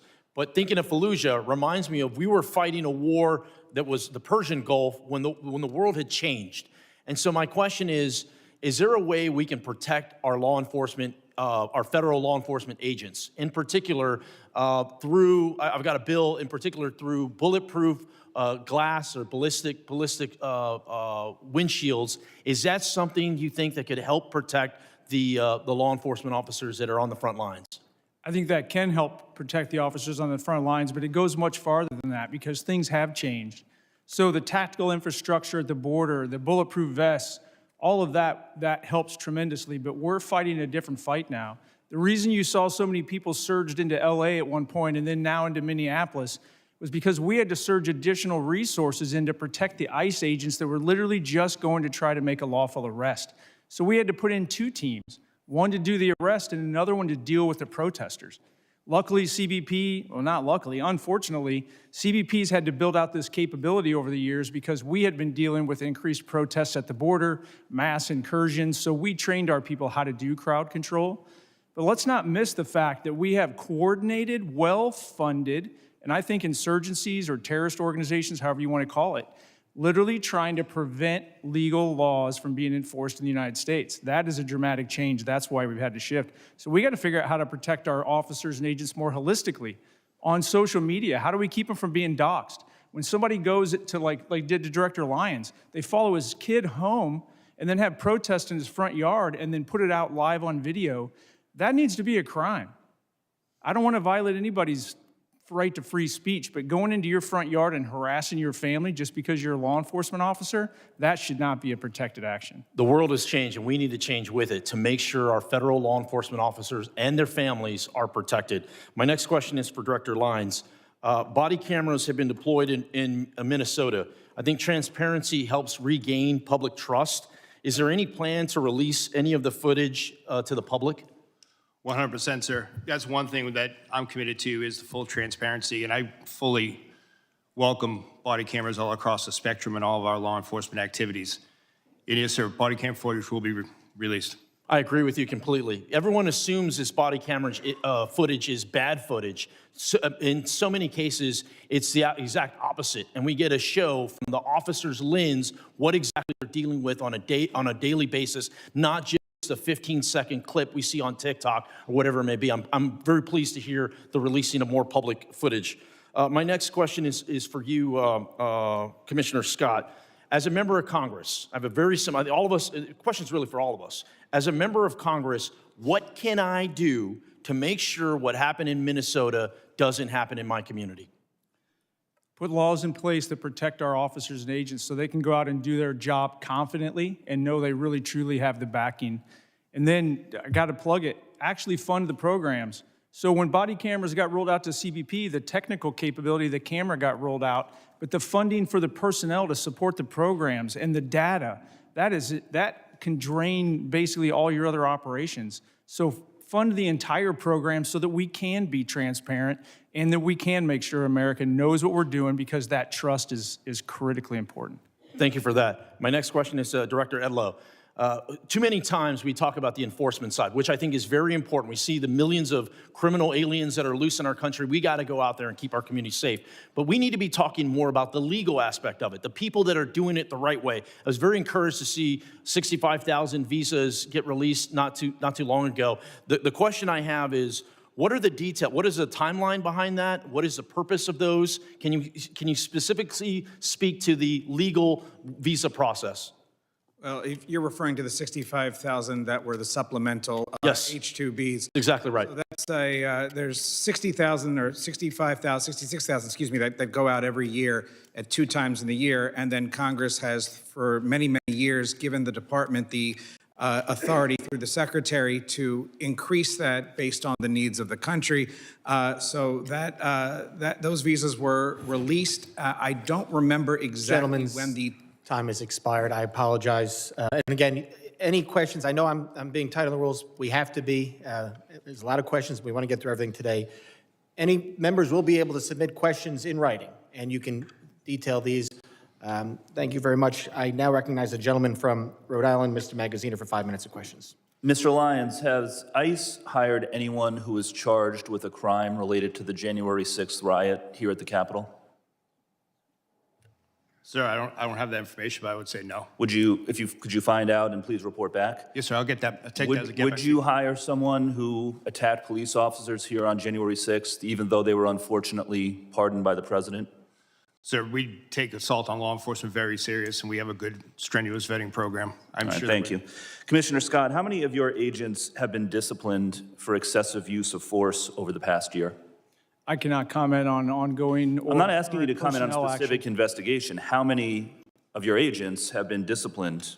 I'm just asking for the total.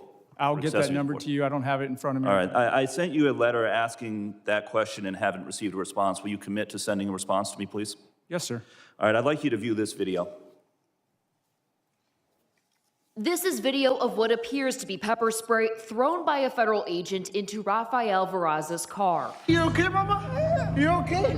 Seconds later, he realized his daughter, 1-year-old Ariana, was in the back seat, also battling the chemicals. Are you familiar with this incident? Yes. Okay. Now, this is a family of United States citizens who were out to get groceries at a Sam's Club in Chicago. When they arrived, they could see that there was a chaotic operation in the parking lot. They turned their vehicle to leave, at which point your agents sprayed pepper spray out of their vehicle and into the driver's side window of the Verraz's family vehicle. Is it proper procedure to aim pepper spray into the window of a moving vehicle?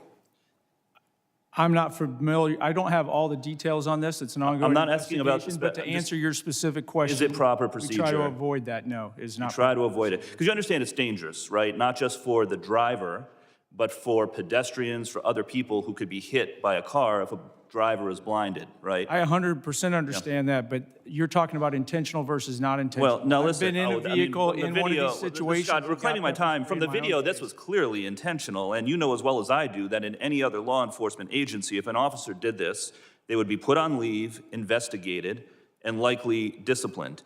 Were any of your agents ever investigated or disciplined for this incident? I'll have to get back to you on this incident. I believe it's still an So you don't ongoing know. investigation, but we have at least 10 I'd like to show open you cases. another video. This one is from Minneapolis.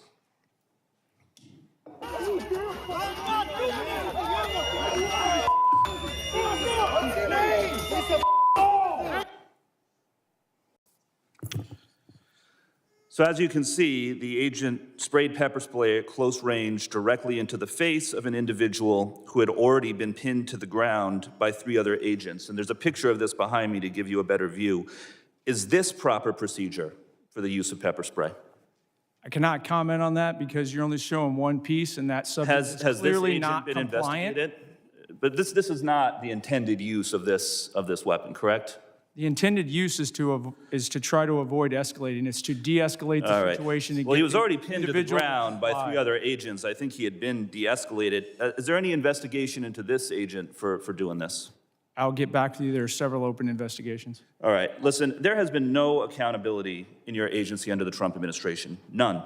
Your agency has repeatedly been caught on tape using unnecessary violence against civilians, and you can't even tell me if any of these agents have been investigated or disciplined. You are supposed to be making people safer, and instead, your agents are being unnecessarily violent. And that is why the Trump administration has lost the trust of the American people on immigration. Understand, it's not just the actions of the agents in the field, it is the lack of accountability from the top that has caused public trust to erode. And there need to be major reforms before we vote to give any of you any more funding. Your agencies need to act like other law enforcement agencies, take off the masks, wear badge numbers, enforce discipline with real standards of conduct. But accountability starts at the top. Kristi Noem is completely unfit and should be removed from office. And all of the operations that we just watched were overseen by Commander Gregory Bavino, who himself engaged in excessive use of force. He even admitted that he lied to a federal judge when he claimed he had been hit by a rock prior to throwing a tear gas canister at a crowd of civilians. But then after the footage came out, and that turned out to be not true, he admitted that he had lied about it. Mr. Scott, what disciplinary action do you plan to take against Mr. Bavino? I cannot comment on personnel actions on any. Is there an investigation underway or being considered into Mr. Bavino? Every allegation and every use of force is fully investigated. Well, please investigate him. Goes through a review You board. need to start enforcing discipline. Gentleman's in your time agency. has expired. I now recognize the gentleman from Alabama, Mr. Strong, for 5 minutes of questions. Thank you, Chairman Garbarino, Ranking Member Thompson, and thank you to all our witnesses for being here today. Let me start with the simple facts. The border is now closed. Fentanyl poisonings are down by more than 35%. I thank each of you for your service to our country. I remember in April of 23 when then Secretary Mayorkas testified before this very committee that the U.S. border was, and I quote, secure, close quote, and not open. At the same time, under his leadership, illegal alien population surged to over 11 million. They were coming from more than 160 different countries as migrants were released into our country by the millions. That's what the Biden administration, in concert with Secretary Alejandro Mayorkas, did to America. They sold America out. The consequences of their failures were predictable. When the United States failed to enforce its border, the winners are not legal immigrants or American communities. It's the cartels, drug smugglers, human traffickers, and violent criminals. We didn't need new laws to stop this crisis. We needed a president willing to enforce the laws already on the books. President Trump did exactly that. Another promise made, another promise kept. And today, the number of illegal aliens being released into our country is zero. Zero. That's what it took a president to make the hard decisions, and America is better because of it. So my question is straightforward. Commissioner Scott, was Secretary Mayorkas telling the truth when he testified before this committee that the border was secure? Consistent with my prior testimony, no, he was not. As you stated earlier, the underlying immigration laws haven't fundamentally changed in decades. What has changed is how different administrations choose to enforce these laws, particularly during the previous administration. It was 100% orchestrated to allow illegal aliens to invade our country under the Biden administration. From an operational standpoint, how important is consistency and enforcement for deterrence and border control? It's extremely important, and we keep talking about immigration, but let me remind people, border security really is national security. The cartels use illegal immigration to literally overwhelm law enforcement at the border and bring in all kinds of other threats. It's the second wave that always is the most critical. The Interior Enforcement sent a message around the world that we're not going to just let you go. It took away the marketing ability of the cartels to get people to come to the border and overwhelm law enforcement. This all works together. It's critically important because it is national security. Thank you, Commissioner. The men and women of DHS deserve our respect and the ability to do their job effectively without mixed signals from Washington. I also want to be clear, I support the men and women who work every day to secure our borders and enforce federal immigration laws. But lately, we've seen growing strain on political rhetoric that goes beyond policy disagreement and targets the legitimacy of law enforcement itself. Rhetoric that puts a target on the backs of agents doing their jobs. Acting Director Lyons, we keep hearing calls from left-wing politicians to abolish ICE, some including many who should know better, have denounced federal law enforcement as secret police. How would you respond to these reckless attacks? Sir, I can speak from personal experience, having served multiple administrations, that the men and women of ICE are out there every day doing the law as it's written. What are the consequences of not enforcing federal immigration laws? Sir, if you look at what ICE has done, if you look at the amount of, as I said earlier, the amount of known and suspected terrorists that we removed from the country, we arrested 1,477 this year and removed 1,480. Just that impact alone, along with the 7,800 gang members, makes a significant impact on public safety and national security. Thank you. Turning to you, Director Edlow, the U.S. Citizenship and Immigration Service plays a role in administering legal immigration and protecting the integrity of the system. When immigration enforcement is undermined or treated as illegitimate, how does that affect USCIS's ability to manage lawful pathways, prevent fraud, and maintain public confidence in the legal immigration process? It makes it absolutely impossible, Congressman, and that's why we've done everything we can to administer that system now and to not cut corners that were previously cut during the last administration. Thank you. Mr. Chairman, I yield back. The gentleman yields back. I now recognize the gentleman from New York, Mr. Goldman. 5 minutes of questions. Thank you, Mr. Chairman. Mr. Lyons, what guidance have you given to your agents about asking people walking on the streets of America to show proof of citizenship? Sir, as I stated earlier, the men and women of ICE, deportation officers, special agents, we conduct targeted intelligence-driven operation. We don't walk around on the streets asking people about their American citizenship. Really? So all of those individual American citizens who have been randomly asked are lying. Is that what you're saying? Sir, if the men and women of ICE are conducting an investigation, whether it be for Title VIII immigration enforcement or Title 18 criminal enforcement, they'll ask someone their nationality. Right, but that's not targeted because they're asking all sorts of American citizens, including off-duty law enforcement. Now, have you directed at any point your agents under the Supreme Court's racial profiling ruling to only stop non-white people and those who look like immigrants to ask for their citizenship papers? No, sir, I haven't. Now, you are aware, of course, and there's well-documented, numerous well-documented instances of people, American citizens, being asked to show and prove their citizenship.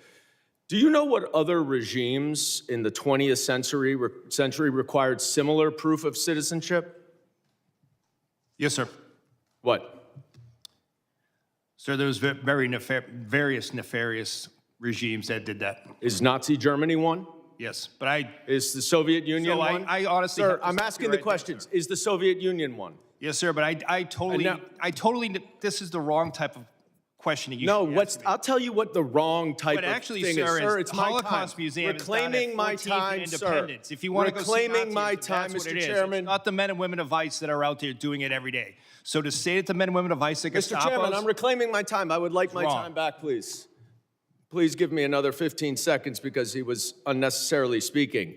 You said in your opening statement that references to ICE as the Gestapo or the secret police encourages threats against ICE agents. 100%. The problem is you have it backwards, sir. People are simply making valid observations about your tactics, which are un-American and outright fascist. So I have a simple suggestion. If you don't want to be called a fascist regime or secret police, then stop acting like one. But people are simply just observing what they are seeing. And that's why people are making those comments. Now, I was a prosecutor for 10 years, prosecuted mob bosses, organized crime, violent criminals, the actual worst of the worst. Not a single criminal law enforcement agent that I worked with wore a mask to conceal their identity. But your department which is a civil law enforcement agency, is defending the use of masks by your agents because of a so-called rise in threats and assaults against your officer. Now, you said in your opening testimony that assaults against ICE officers are up by more than 1,400%, which is now even more than the 1,300% that your gaslighting spokesperson, Tricia from Ohio, has recently been citing. But here's the problem. There are two separate, very detailed, very thorough investigative reports based on your own data that both conclude that assaults against ICE officers are up about 25%, which is far less, of course, than you assert, and far less than you would expect from an agency that has more than doubled its hiring and has an even greater increase in arrests. Now, why is that a problem, Mr. Lyons? It's a problem because the explanation that your agents are wearing masks because of fear of assaults or doxing is outright bogus. You and your untrained, unqualified, unvetted, unidentified agents are intentionally terrorizing our cities and communities all over this country to avoid accountability for their excessive force and their lawless actions. That is why you're wearing masks, so no one can hold you accountable, and you know that the FBI is not going to, because notwithstanding all of the investigations all of you say are going on, the Department of Justice and the FBI has stated they are not investigating those two murders. This is not the America that I know and love. This is not the America my immigrants came to. And it's long past time that you rein in your out-of-control agency and start following the law and the Constitution, and I yield back. Gentleman's time has expired. I now recognize the gentleman from Arizona, Mr. Crane, for 5 minutes of questions. Thank you, Mr. Chairman.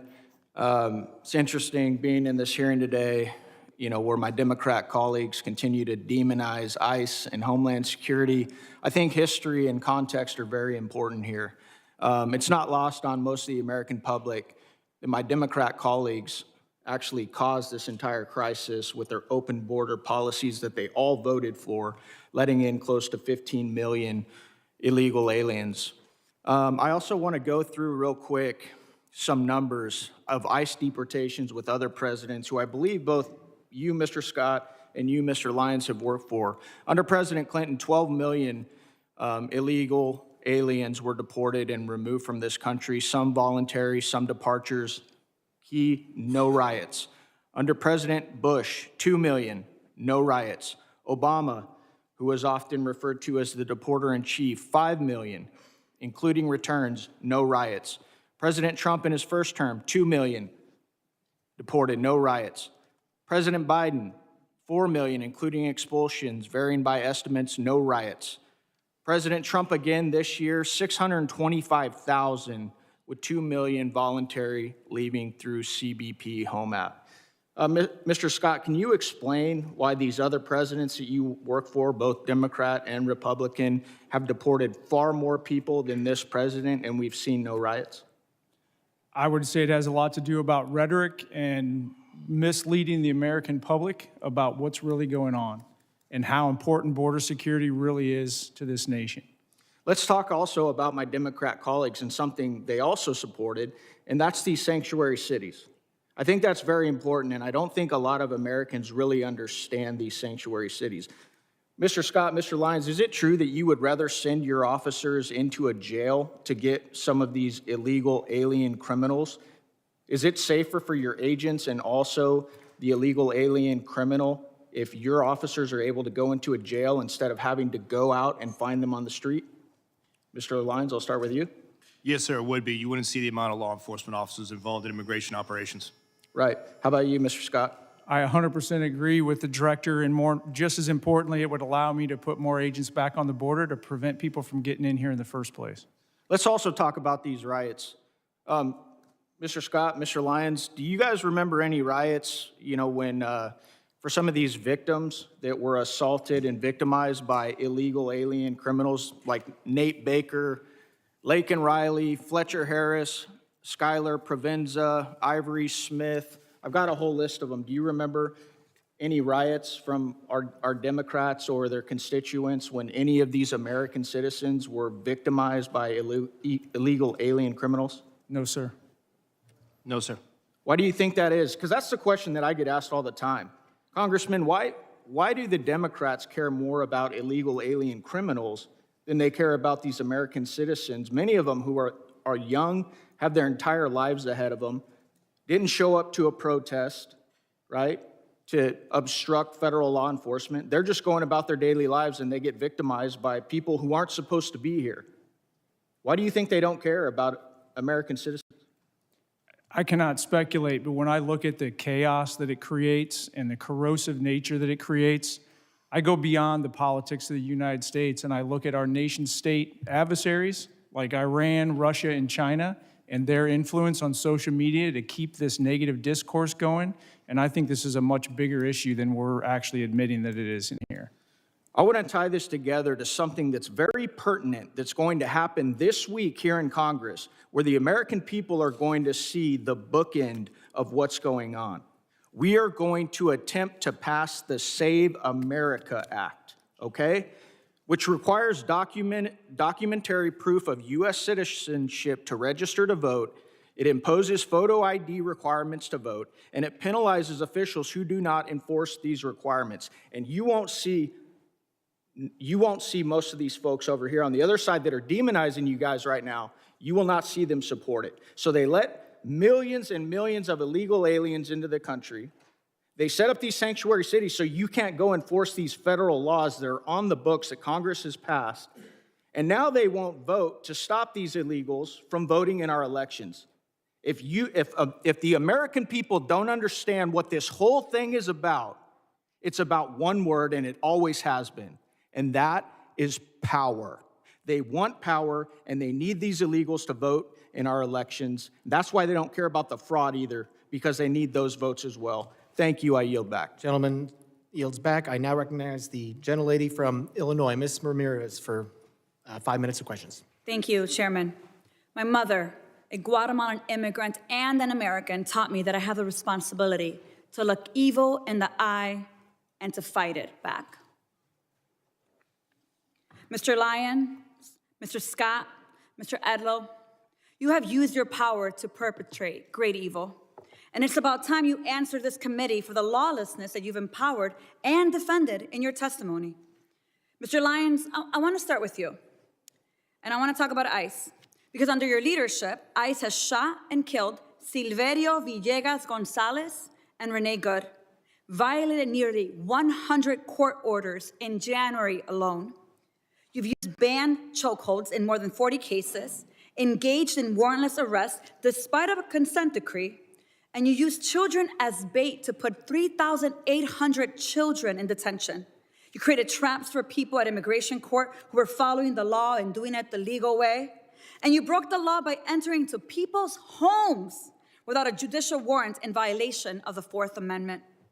Now, let's talk about you, Mr. Scott, and CBP next. Under your leadership, CBP has attempted to execute Marimar Martinez, shooting her 5 times and not releasing the footage that you should release so that we can see the evidence, murdered Alex Preddy, used chemical agents dozens of times in Chicago after a judge ordered you to stop, conducted warrantless surveillance and racial profiling, and acted with total disrespect and disregard for the law while engaging in roving patrols, plate switching, dangerous traffic maneuvers, and observer intimidation. Again, criminals act with that total disregard for the law, and we continue to see it. You would both have us talk about respect for your mission and your agents, but your agencies are unaccountable, paramilitary forces, and I have just as much respect for you as I do for the last white men who put on masks to terrorize communities of color. I have no respect for the inheritance of the Klan Hood and the Slave Patrol. Those activities were immoral then and criminal, and so are yours. And that brings me to you, Mr. Edlow, and USCIS. Truly, USCIS is the most disappointing part of this whole panel for me. Mr. Edlow, let me ask you a question. Is USCIS's mission to uphold America's promise as a nation of welcome and possibility with fairness, integrity, and respect for all we serve? Yes or no? Is that the mission? Congresswoman, the mission is to administer the lawful immigration okay, so system. let me move on. So it is not for the possibility of fairness, integrity, and respect. I get that. I want to tell you about Stephen, my constituent, Mr. Edlow. Stephen is a 14-year-old with autism who is seeking asylum. This child has spent 60 days in detention center after he was detained with his dad at a check-in. Let me ask you this. What kind of agency would strip asylum protections from children, even those with pending asylum claims, and deport minors without due process? You don't have to answer that. It's your agency, Mr. Edlow. You are doing that to Stephen, my constituent, an 8th grader. You have abandoned the mission and allowed USCIS to become a tool in DHS's abusive enforcement apparatus, Mr. Edlow. It is shameful to see what USCIS has become. As I've said before, DHS, ICE, and CBP, they're not really rogue. Congress designed DHS to violate our rights under the pretense of securing our safety. I'm gonna say it loud and clear, and I'm proud to stand by what I say. DHS cannot be reformed. It must be dismantled and something new must take its place. Because if we let DHS persist, it will continue to be a weapon that can be pointed at anyone the government considers the public enemy. And let me tell you, fascism always requires a public enemy. But the power of the people is stronger than the weapons they would wield against us. So Mr. Lyons, Mr. Scott, Mr. Edlow, you have weaponized the government. You have supported a fascist enterprise at the expense of our constitutional rights. You have violated law. But let me remind you, you will not always be in power. One day, you will be held accountable for your role in this dark moment in America and our nation's history. I guarantee it. And with that, Mr. Chairman, I yield back. Gentlelady yields back. As I said, the issues we're debating here are important, ones that members feel deeply about. While vigorous disagreement is part of the legislative process, members are reminded that we must adhere to established standards of decorum and debate. Witnesses are here today voluntarily, and I will continue to remind members that while oversight is important, aggressively attacking witnesses personally is inappropriate and not in keeping with the best traditions of our committee.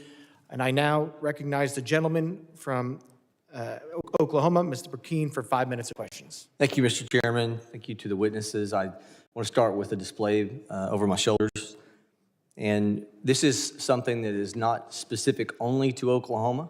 This is something that every member of this committee, if you will go to the DHS website, every constituent of every member of Congress, if you're curious of really the dark days, I want you to go to the DHS website and I want you to look at those not far from where you live, moms and dads, the arrest of illegal aliens who were preying on minors. Just because of a really intentional act by Kate Bryan on my staff to go a couple of weeks ago and look just in eastern Oklahoma, on the right side of me here. Just in eastern Oklahoma, I represent almost all the entirety of eastern Oklahoma. These are just the individuals, heinous acts, to include those with children. And yet I want to read you in a wider, to my left over here, what is happening in the state of Oklahoma. This person was picked up. Angel Nick, sexual exploitation of a minor. Renton Andrew, molestation of a minor. Chan Truding, child fondling. Feliciano Garcia, enticement of a minor. Caetano Lopez, statutory rape. Erasmo Avila, rape and lewd acts with a minor. So for everyone who is in short-term memory, it's the way things operate in the court of public opinion. Everyone is looking and you're forgetting the conversations you were having 2 and 3 years ago. If you had teenage kiddos wanting to go outside of your home and you knew that they were going to go to Dallas, Texas, or some city, and you knew that you had to have a conversation with them with what was happening, the 15 million you knew were in the country illegally, that you had no idea what they would be doing, who would they be preying upon. And moms and dads, don't you feel just a little bit safer if we're going to be gut level honest? That's the realization of what the generational opportunity this administration has afforded this country. It's the ability to feel safe over the madness of opening the border for that 4-year period that allowed 15 million people. You don't know where they came from. You don't know their background. You don't know their history. And this that is occurring right now is designed to make sure we have law and order in this country. If you do not have law and order, you don't have prosperity. So to all those who are second-guessing the reactionary moments, to the law enforcement who have to respond in real time, the quarterback who's questioned Monday morning because he's facing a 300-pound defensive lineman, it's easy to do that. But law enforcement walks out of their home every day and is faced with life or death questions. And we have to understand they are the ones who are affording us the opportunity for our children to feel safe against these that are in your backyard. It's not just in the north. It's not just in Minneapolis. It's not just in Minnesota. They're in every state in the country. Go to the Department of Homeland Security website and Google your area and look at who's being picked up in your backyard. That's how we recenter this conversation to truth. I want your children protected. I am grateful for this president who wants your children protected and an administration. The same playbook is happening now to create chaos and take your eye off the real goal, which is to secure our communities, to get back to a place of safety. Mr. Lyons, can you describe, because of not allowing these people to stay in jails, these sanctuary cities are letting them go, thousands released from jail because they will not cooperate with ICE. And when ICE tries to execute a detainer, ask them to hold a criminal illegal alien for potential deportation, how is this compared with other non-sanctuary city regions in the country? Sir, it's night and day. With the jurisdictions that we do have cooperation, we're able to take that individual in a safe, secure environment. Not only is it a safe, secure environment for the officers and agents, but it's also for the individual and the community, because we only need 1 to 2 officers to make that arrest, where now we're historically 5 or 6, we need up to 15. From what you've seen in terms of protests in Minnesota and elsewhere, do you get the sense these agitators are trying to provoke your agents into reactions? Yes, sir. Can you expound upon that? We've seen multiple times, and unfortunately, we saw like the shooting in Dallas, where agitated groups use apps to identify the location of ICE officers, sometimes prior to even the law enforcement action begins, and sometimes using those apps put the officers, and as well as other federal agencies and local agencies with them, in danger because it exposes the fact of where a law enforcement operation is happening. Mr. Scott, can you describe how the 300,000 children, the UACs, unaccompanied minors, that we're trying to find them, how these protests are stopping us from being able to recover those? Gentleman will respond in writing to that question. I now recognize the gentleman from New York, Mr. Kennedy, for 5 minutes. Thank you. Mr. Lyons, your written testimony today does not make one single mention of Renee Nicole Good or Alex Preddy. Not one. 2 American citizens have been murdered at the hands of your agency, and you have deliberately chosen under oath before Congress to ignore these tragedies.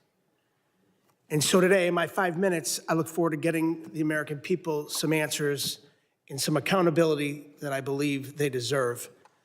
Mr. Lyons, I have some simple yes or no questions. Do you believe the U.S. Constitution provides due process for everyone in this country? Yes. Do you believe American citizens have the right to protest freely without being assaulted or killed by our government? Yes. Do you believe there should be an independent investigation when an innocent person is killed by a law enforcement agency in this country? Yes. Do you believe your agency has a legal obligation to follow court orders? Yes. Well, Mr. Lyons, you have a very strange way of showing it, with a federal judge finding that your agency is in violation of 96 orders in 1 month alone, and that's just Minneapolis, Minnesota. This administration and the agencies represented before us have shown a complete and utter disregard for the law and the Constitution. Renee Nicole Good and Alex Preddy, both American citizens, both dead at the hands of federal agents. Alex Preddy was a VA ICU nurse who dedicated his life to healing people, healing veterans. I worked as an occupational therapist for over a decade, In that video that we've all seen, it was Alex Preddy who was doing what healthcare workers do, what nurses do. They help people who are hurting, help people who are in trouble.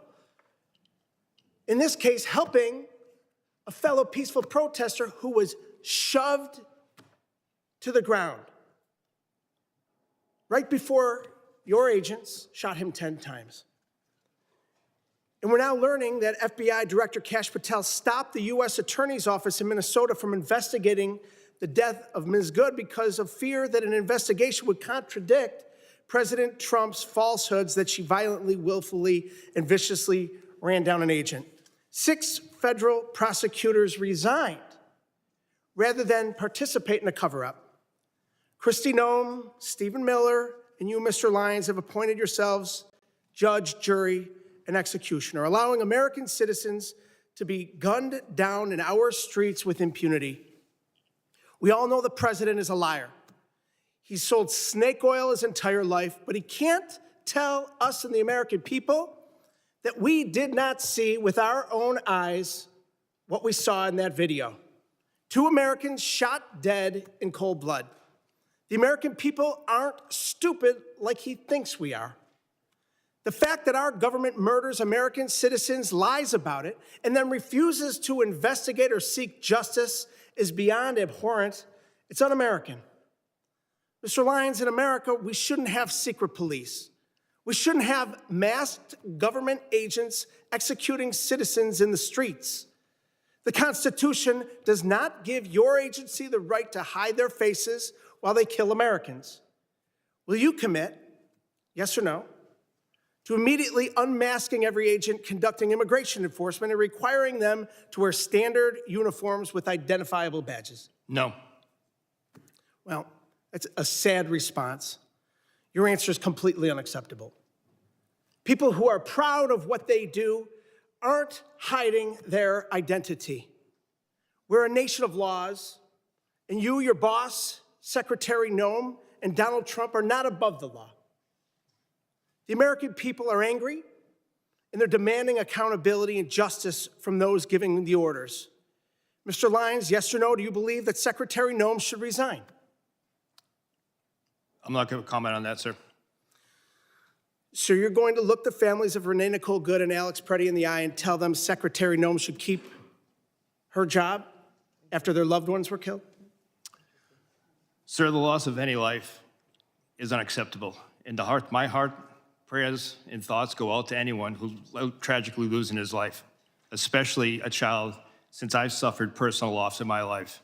But I'm not going to comment on an ongoing investigation. Well, Mr. Lyons, the American people are watching. Your unwillingness to demand accountability from your own leadership speaks volumes. 2 American citizens Gentleman's are dead. time is expired. The American people deserve Gentleman's accountability. time is expired. Members are reminded that we must adhere to established standards of decorum in debate. It is a clear violation of the rules of the House to make statements that might be personally offensive to the President or the Vice President of the United States. I now recognize the gentlelady from South Carolina, Ms. Biggs, for 5 minutes of questions. Thank you, Chairman Garbarino, and thank you to our witnesses. A big thank you for what you do each and every day to secure our border and to carry out the will of the American people. You know, this Trump administration and the CBP and ICE, they've done a stellar job of securing our border. And we can just look at the numbers. They tell the facts. Crossings are down from a high of over 300,000 a month under President Biden to around 10,000 a month under President Trump. However, the lax border policies of the Democrats have flooded our country with tens of millions of illegal immigrants. This invasion was facilitated by sanctuary cities. Most cities will hand over criminal aliens with a deportation order to ICE, but sanctuary cities refuse to do so, often releasing them back into the public around our communities, our children, and making it unsafe. Cities like Minneapolis pick and choose which laws they want to enforce, and by doing that, they place our federal law enforcement in danger, forcing ICE agents to make arrests out in public, something that could be avoided if sanctuary cities simply cooperated with the federal law. At the same time, radical leftists have stirred hysteria over routine immigration enforcement, calling immigration officers the secret police and even the Gestapo. Let me be very clear. This rhetoric has consequences. Between 2024 and 2025, we saw a more than 16,000% increase in threats of assault against immigration officers, and over 8,000% spike in death threats targeting those who enforce our laws. In Minnesota alone, there have been over 60 threats and 20 assaults to ICE officers. Just think about that if you were going to work every day and had to deal with that. Sanctuary cities, they choose criminals over citizens. My bill, the Mobilizing Against Sanctuary Cities Act, would cut off every single federal dollar to any city that helps illegals instead of law enforcement. Mr. Lyons, my question is to you. Why should taxpayers fund far-left politicians who put your agents at risk?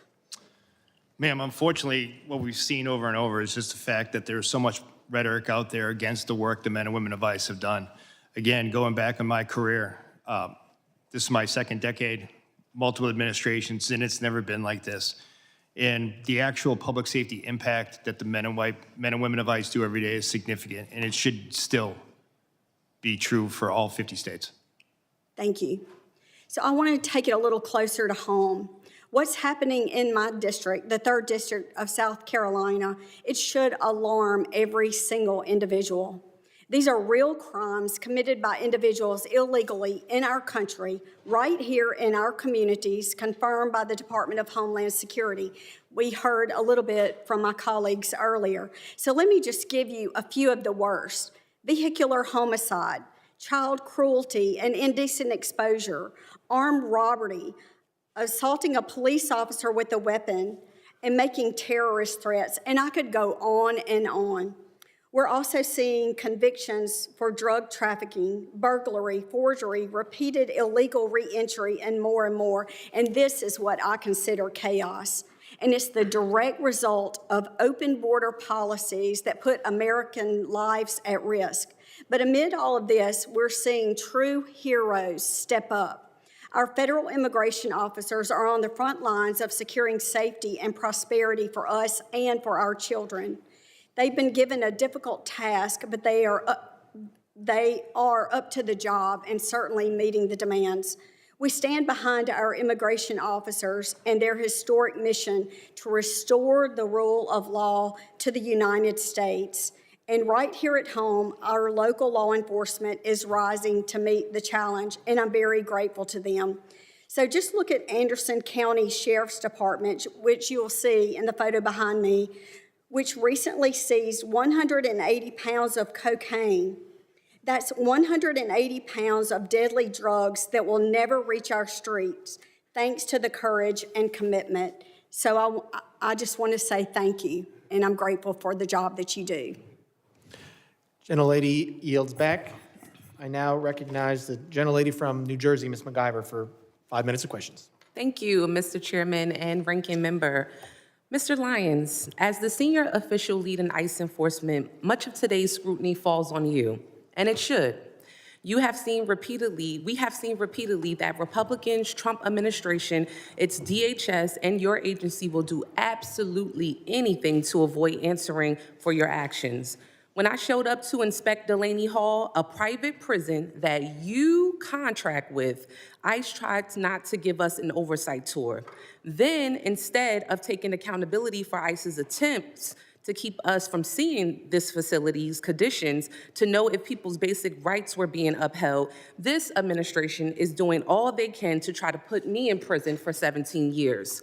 When ICE shot and killed Renee Good, Kristi Noem called her a domestic terrorist. When Alex Preddy, you all tried to tell us he was threatening officers with a gun, but all we saw was a phone. This administration's clear lies fell apart, not because someone had a come to Jesus moment, but because we saw these murders from every angle.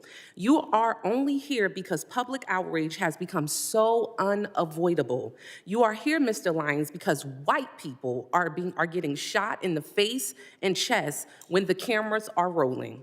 Because now my Republican colleagues care about optics.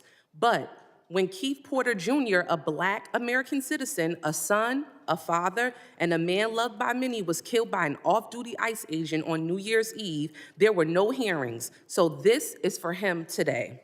In my district, Jean Wilson Brutus, a Haitian immigrant, a beloved family man, died within 24 hours of being in ICE custody. He is just one of more than 30 people who have died in ICE custody last year. This is for all of them. Every human being your rogue, out-of-control agency has hurt, hunted down, imprisoned, killed, and continue to hold hostage even after they have agreed to be deported. We know this administration doesn't care about protecting people or sparing lives. We all see so plainly what you are doing, what you have been doing to Black and brown folks, immigrants, people silenced in the shadows, now in broad daylight, to people peacefully rejecting your cruel agenda in the streets, which is their right to do. This is the despicable but predictable result of an agency that lacks accountability. This administration believes it can act first, explain later, or hell, never explain at all, as we see here today. You all seem to think you are the highest power who decides which people deserve dignity, protection, due process. But you are wrong. We are here for answers. We are here for accountability, and we are here because people are dying. Let me repeat that. People are dying, and you don't seem to care. So, Mr. Lyons, I've heard my colleagues ask many questions over and over again, and you cannot answer them. So let me ask you some questions that you may be able to answer. Mr. Lyons, do you consider yourself a religious man? Yes, ma'am. Oh, yes. Okay, well, how do you think Judgment Day will work for you with so much blood on your hands? I'm not going to entertain that question. Oh, okay, of course not. Do you think you're going to hell, Mr. Lyons? I'm not going to entertain. Of course not. How many government The gentlelady will agencies- suspend. The How many- gentlelady will suspend. Chairman? A gentlelady will suspend. As I said, the issues we're debating here are important to ones that members feel deeply about. Thank you, While Chairman. vigorous disagreement is part of the legislative process, members are reminded that we must adhere to established standards of decorum in debate. The witnesses are here voluntarily, and I will continue to remind members that while oversight is important, aggressively attacking those witnesses personally is inappropriate and not in keeping with the traditions of our committee. Mr. Chairman, I'm just asking a question. You guys are always talking about religion here in the Bible. I mean, it's okay for me to ask a question, right? But let me continue on. I got your note. All right, the gentlelady may resume. Thank you so much. Let me get back to my question, Mr. Chairman. Thank you. I appreciate you. How many government agencies, Mr. Lyons, are you aware of that routinely kill American citizens and still get funding? Ma'am, I'm not going to entertain that. I'd Of much rather course you're talk about not. the criminal aliens in your district than Exactly. talk Once about again, that. questions that you cannot answer. And that is exactly why, Mr. Chairman, and to this committee, to my colleagues, and to my colleagues across the aisle, this is exactly why we should not be funding this agency. The people are watching you. They are watching you. And this is why we need to abolish ICE. With that, I yield back. Thank you kindly. Gentlelady yields back. I now recognize the gentleman from Colorado, Mr. Evans, for 5 minutes of questions. Thank you, Mr. Chairman, Ranking Member, for this important hearing. This past year has been historic for national security thanks to the joint work between the agencies present today and our Republican colleagues. The Big Beautiful Bill unlocked billions of dollars to finally secure the border and deliver much-needed support for law enforcement officials who keep us safe every day, slashing things like the scourge of overdose deaths that claimed approximately 400,000 lives under the previous administration, and this is despite increasing violence against federal officers, which has been inspired by fear-mongering from the Democrats. As a soldier for 12 years, as a cop for 10 years, and as the only Latino in Colorado's delegation, it's been my long-standing position that with a secure border, we must use all available resources to target the worst of the worst, violent offenders like murderers and rapists, and so-called non-violent like drug dealers and thieves and child porn producers. Get the gangsters, not the grandmas. Director Lyons, is ICE's priority the apprehension and removal of criminal non-citizens rather than the broader population of illegally present individuals? Yes, sir. ICE's continued focus is on the criminal aliens that are in our neighborhoods. Thank you. Unfortunately, Democrats in my state in Colorado champion soft on crime sanctuary policies at the state level and in cities like Denver, which borders my district. These policies not only impede federal investigations that target cartels, gangbangers, entities like Tren de Aragua, MS-13, the Sinaloa cartel, but they also endanger our communities by releasing dangerous criminals back into the streets who continue to traffic drugs, steal cars, intimidate families, and recruit children. In fact, fentanyl overdose rates in Denver are going up in 2025. It's common sense that when local or state police arrest an individual for a crime, those officers should be able to obtain basic information about the arrestee, and those state and local officers should then be allowed to share information with federal law enforcement to communicate threats, honor detainer requests, and work together to ensure national security and public safety. So, Director Lyons, can you please explain how ICE works around sanctuary policies to go after the worst of the worst? And do these sanctuary policies that release criminals back into the community increase or decrease ICE's presence in the community and the temperature of the interactions that ICE has with the community? Sir, when we deal with sanctuary jurisdictions, we do have to have more law enforcement officers in the street.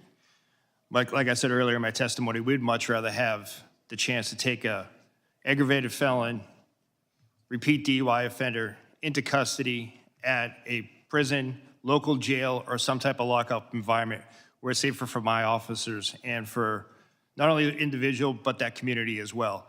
And then given the opportunity to take that person into custody before that person can reoffend. Unfortunately, as a field office director, when I ran the Boston field office, we saw too many times that we placed a detainer on a sexual assault individual who just went out later after the detainer was dropped to rape again. And that is why we need cooperation at all levels, especially the local and state. Thank you. Director Lyons, my district, 40% Hispanic. It's full of successful business owners and strong immigrant families.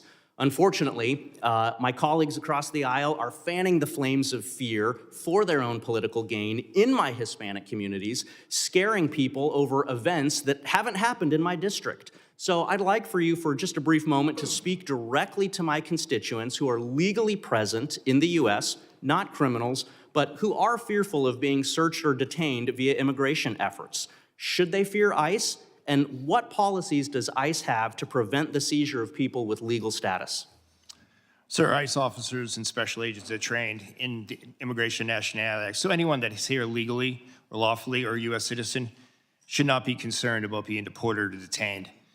Unfortunately, many times there are individuals that are with criminal illegal aliens.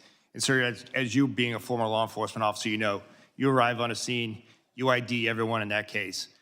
If we're looking for an individual and someone is here present in the country legally, then we're going to take action. We're not going to turn a blind eye no more. But someone that's in the country lawfully should not feel scared to walk down the street, drive. Thank you. Sorry, I got 23 seconds left. Have one thing that I want to ask. As a cop, if I had an arrest warrant, and there's a difference between arrest warrants and search warrants. If I had an arrest warrant for an individual and I thought they were in the house, or if I was assisting social services with a child removal, I still had to have an arrest warrant to go in the house. So I have many questions about the memo saying that you don't need a warrant to go into the house. Will you commit with me at a later date to discuss this? 100%, sir. I would look forward to sitting down and discussing that. Yield back.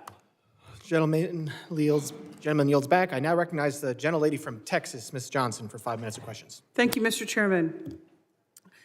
I would like to, Mr. Lyons, I wanted to just follow up on a statement that you just made, which is that if you're here legally and lawfully, you should not worry.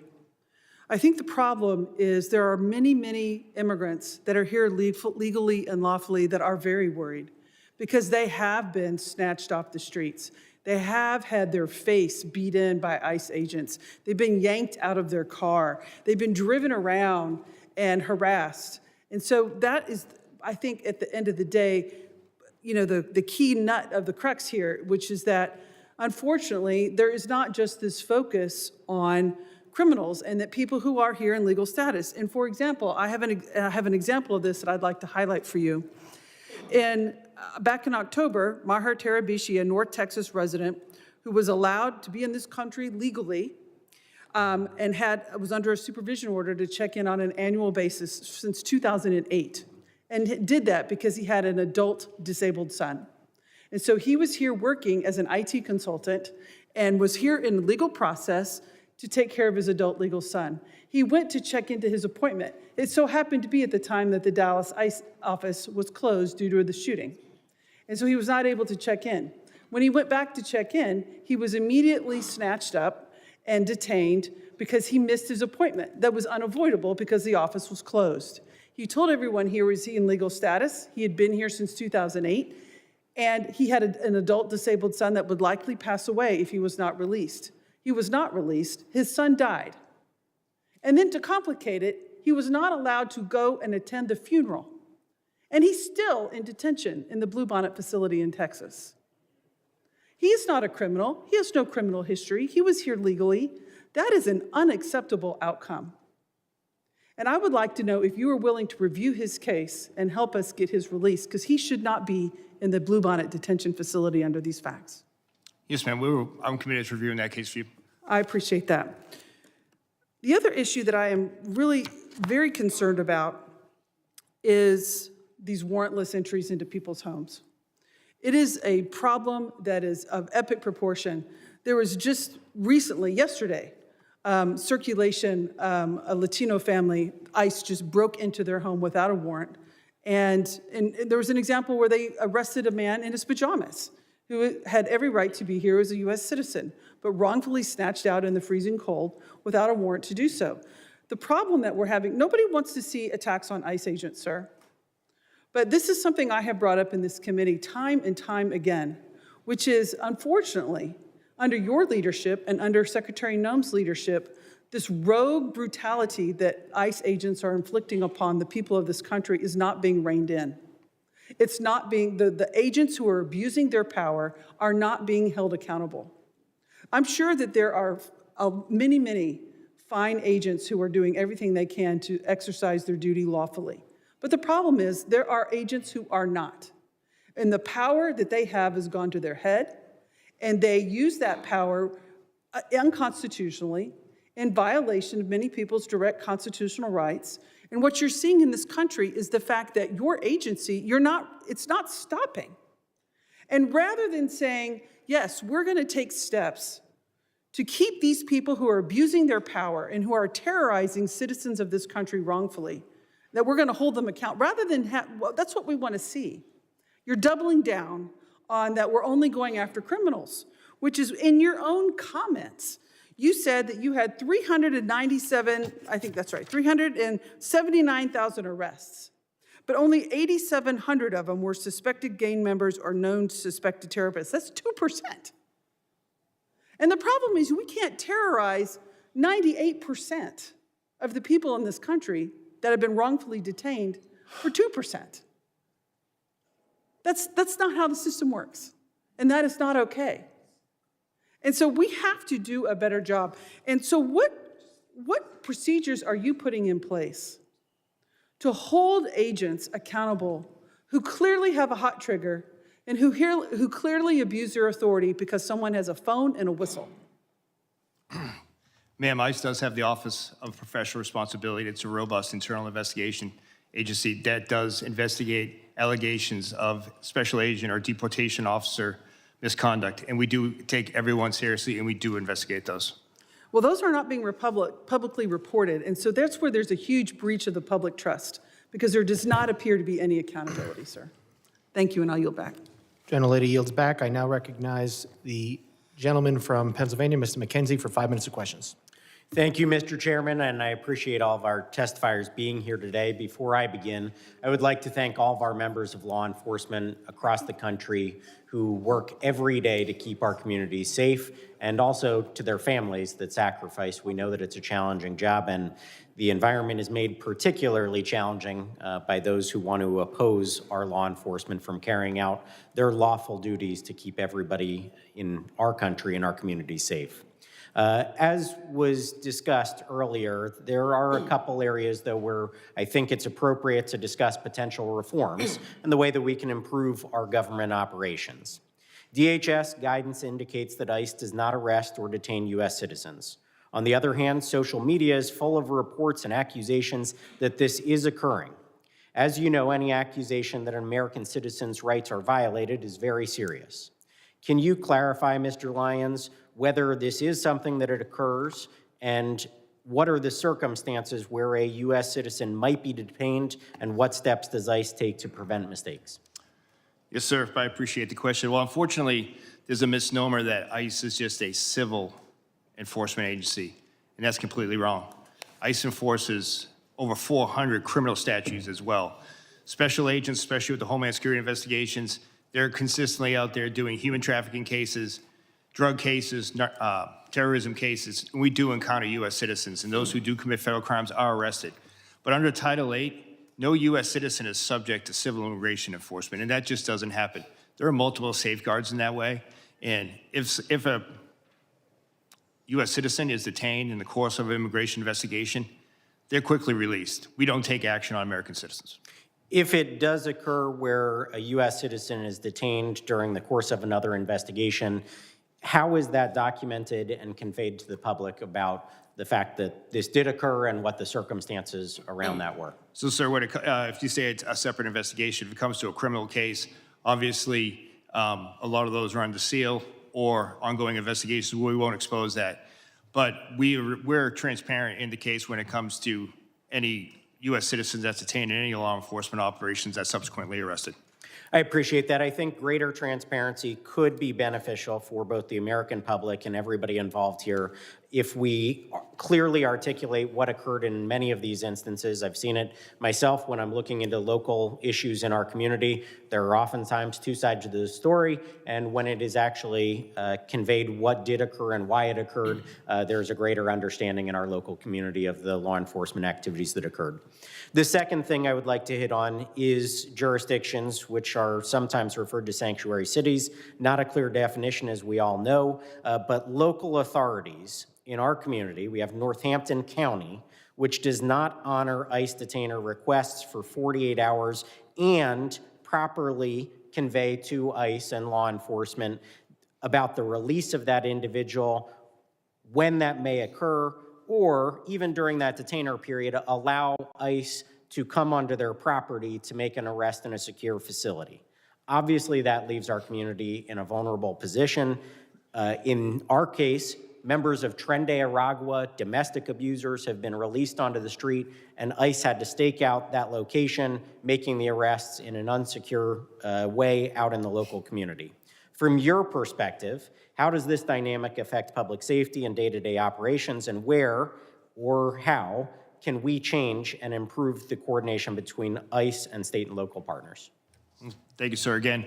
And what I would say is just very basic communication would go a long way for public safety.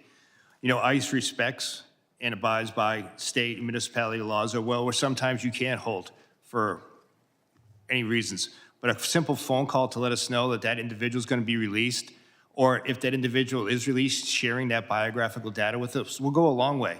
Because the last thing we want is a criminal illegal alien to go back into the community. And more often than not, they prey upon other migrants who are coming here for a better life, yet that they can hide in plain sight because these sanctuary jurisdictions won't just pick up a phone, notify ICE that they're being re-released. Well, I appreciate that. I think we want full cooperation between our local law enforcement and federal agents when they are trying to do their job. If somebody is on a detainer, they should be allowed onto that property, given the ability within that detainer window to make a lawful arrest. I think it would go a long way to keeping our community safe. I would like to thank all of you again for being here. The fact that you are here and present for this kind of testimony, I think, brings greater accountability and increases the ability for us to make reforms in Congress. Thank you again. Gentleman yields back. I now recognize the gentlelady from New Jersey, Ms. Poe, for 5 minutes of questions. Thank you, Mr. Chairman, and to our ranking member, Thompson. Gentlemen, thank you so very much for being here. Let me just be clear.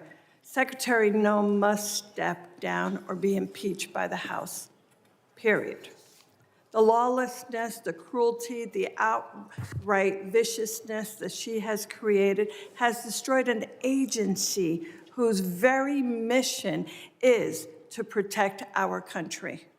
Under Nunn's leadership, congressional oversight is ignored, detention visits are blocked, due process is ignored, and laws are broken without thought.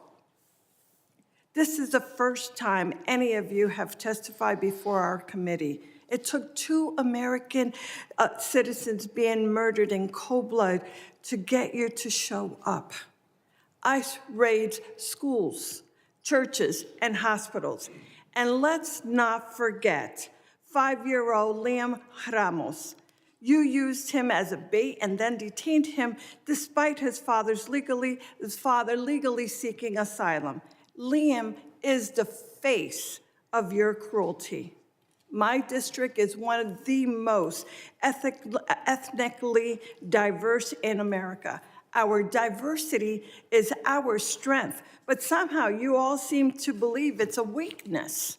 Last fall, the Supreme Court greenlit ICE's ability to yank people off the street based on one thing, such as, quote, the type of work one does, speaking Spanish or speaking with an accent, and their apparent race or ethnicity. Mr. Lyons, I speak Spanish. If I wasn't wearing my member pin, would me being a Latina or speaking Spanish be enough for ICE agents to harass me or shove me into one of your unmarked cars? No, ma'am.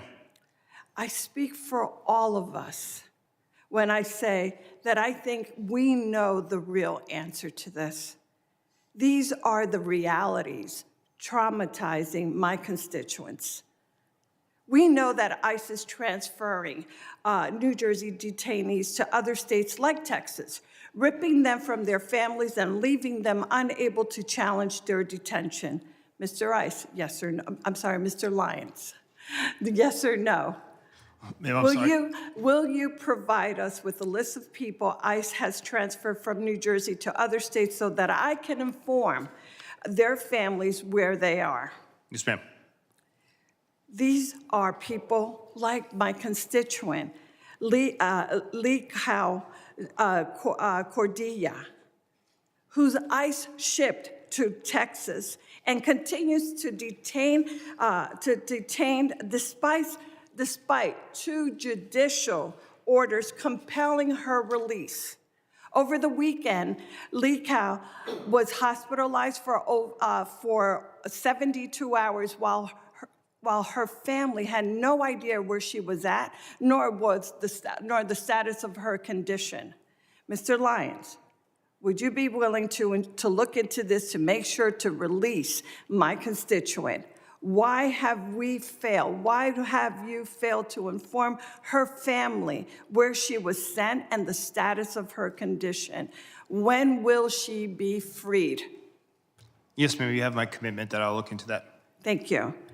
Now soon, Mr. Lyons and all of you, my district will host the World Cup matches and hundreds of thousands of visitors will come. Visitors' confidence is plummeting and jeopardizing the World Cup. Mr. Lyon, will you commit to ensure that pausing its operations and raise at FIFA matches and other FIFA-sanctioned public events? Ma'am, ICE, specifically Homeland Security Investigations, is a key part of the overall security apparatus for the World Cup. We're dedicated to securing that operation, and we're dedicated to the security of all our participants as well as visitors. You realize that if they feel that they're going to be wrongfully incarcerated or wrongfully pulled out, that's going to hurt this entire process. I hope you realize that. Yes, ma'am, and ICE is dedicated to ensuring that everyone that visits their facilities will have a safe and secure event. Without these assurances, our local communities and national reputations will indeed be suffered. Thank you, Mr. Chairman. I yield back. Gentlelady yields back. I now recognize the gentleman from North Carolina, Mr. Knott, for 5 minutes of questions. Thank you, Mr. Chairman. Using the trope, diversity is our strength, as an excuse for lawlessness is unbelievably naive and dangerous. Nobody in this room would say that diversity is a bad thing. Lawlessness is a bad thing. Law and order is much more of our strength than open bordered policies that welcomes anybody with no vetting. And when you get down to the nuts and bolts of this issue, we would not be having this hearing if the Democrats attacked illegal immigration with the same vigor that they're attacking law enforcement and the men at this table. That's a fact. And it's worth noting that the dishonesty in framing these issues has been unbelievably obvious. It's been consistent. And just as an anecdote, Mr. Lyons, was Liam used as bait by your agency? No, sir. Actually, law enforcement officers took care of the child after the father abandoned him at a... Walk us through what that means. So, sir, the individual that was driving that vehicle with Liam was in fled from the scene from the officers. He was obviously upset. We comforted him. The officers actually placed him in one of our vehicles, played his favorite song, favorite music. Then they took him to McDonald's. You all got him McDonald's. So you all did not abduct him. You did not use him as bait. Any characterization of that is a lie. And it has been repeated over and over by the Democrats to frame your agency. You know, it's worth noting again that the Democrats fought to prevent any vetting of 20 million illegal immigrants into this country over the last 4 years. They attack agents rather than those who are assaulting agents today. They continually misframe what's happening in the ground. They continually malign the law enforcement officers who are providing legal structure to otherwise lawless landscapes in this country. And it's worth noting that there have been roughly 2 million people in the country who have been removed in the last year, some voluntarily, and then some by forced deportations. We've heard roughly about 25 cases of alleged abuse. Some of them, as I just pointed out, are dishonestly framed. But let's do a favor to the Democratic side. Let's increase that number by 1,000 times. 25,000 cases of alleged abuse or improper protocols. We are still operating at roughly 99% proficiency. Given the scale of the problem, the scale of the solution that you all are operating under, your agents are doing a remarkable job, and I thank you. But one issue that I want to talk about is this idea of sanctuary policies. Sanctuary policies is not just a passive relinquishing effort. It's an active obstruction. Isn't that true, Mr. Lyons? Yes, sir. And what I mean by that is, when I say it's an active, to be specific, there are sanctuary states and cities that will release violent criminals rather than handing them over to pursuing federal law enforcement. Isn't that correct? That is correct, sir. I left the hearing a few moments ago just to find a quick example. Here's one right behind me. Just 30 hours ago, an illegal alien arrested for stabbing an American in the back. He was charged with attempted murder. He pled to a lesser offense. The feds wanted him, sought a detainer, and then rather than hold him for your agent's pickup, he was released back into the streets of Maryland. That is not an unusual action from local hostile law enforcement, is it, Mr. Lyons? No, sir, that's what we face every day. So we've heard the Democrats complain that we're not getting the worst of the worst, but their sanctuary jurisdictions that control roughly 40% of this country's population will actively release sex predators, drug dealers, violent offenders, rather than hand them over to you for deportation. And these are people who are already in custody.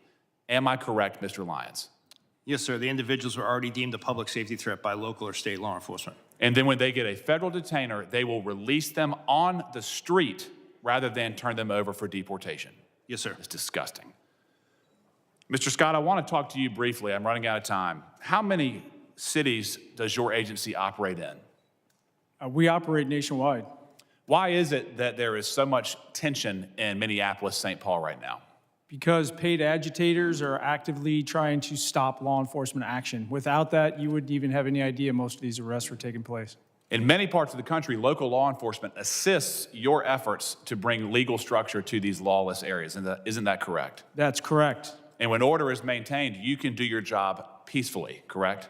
Correct. And all we've ever asked is for law enforcement to do their job, not necessarily. In Minneapolis, St. Paul, local law enforcement in some cases have been prohibited from maintaining order so you can do your job. Isn't that correct? Correct. Gentleman's time is I yield back. expired. Thank you. I now recognize a gentleman from Virginia, Mr. Walkenshaw, for 5 minutes. Thank you, Mr. Chairman. Director Lyons, your opening statement referenced the importance of protecting children, and I'm glad to hear your commitment to that. I want to focus on one of President Trump's mass deportation policies that the experts say harms children: child detention. In this administration, under your watch, ICE has booked nearly 4,000 children, and 1,000 of them have been held longer than the court-ordered 20-day limit.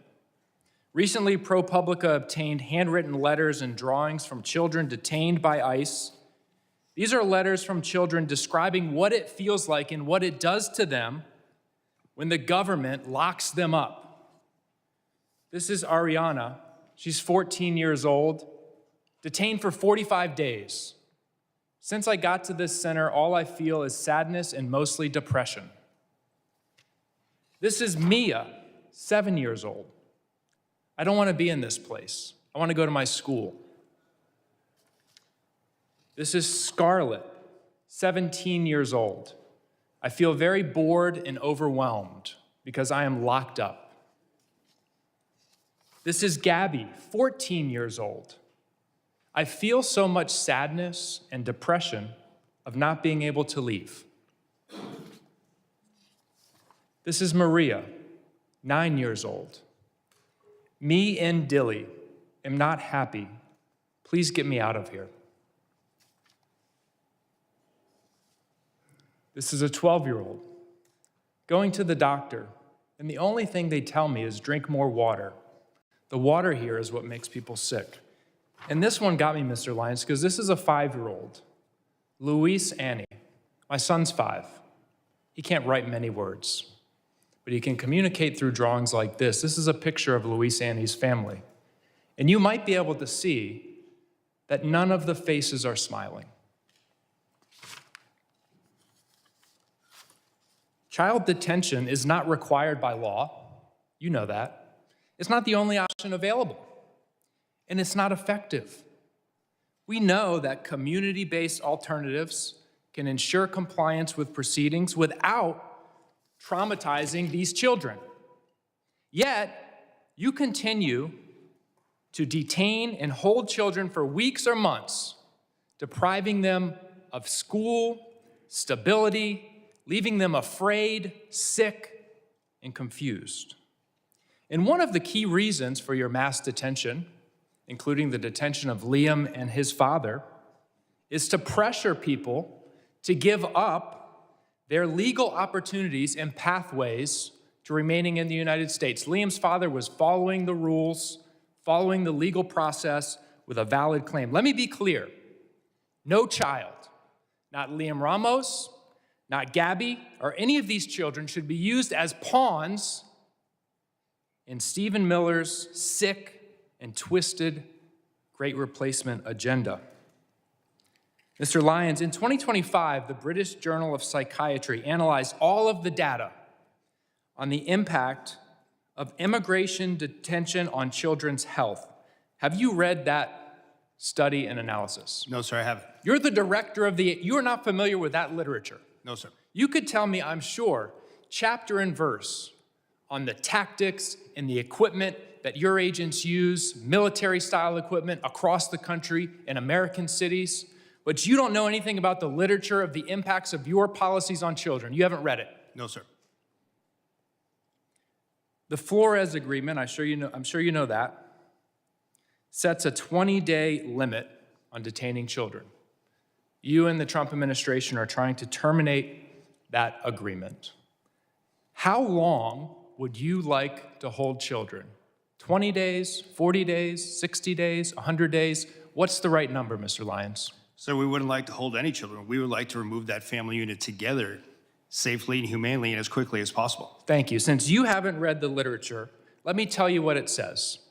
Detention harms children. No period. No period.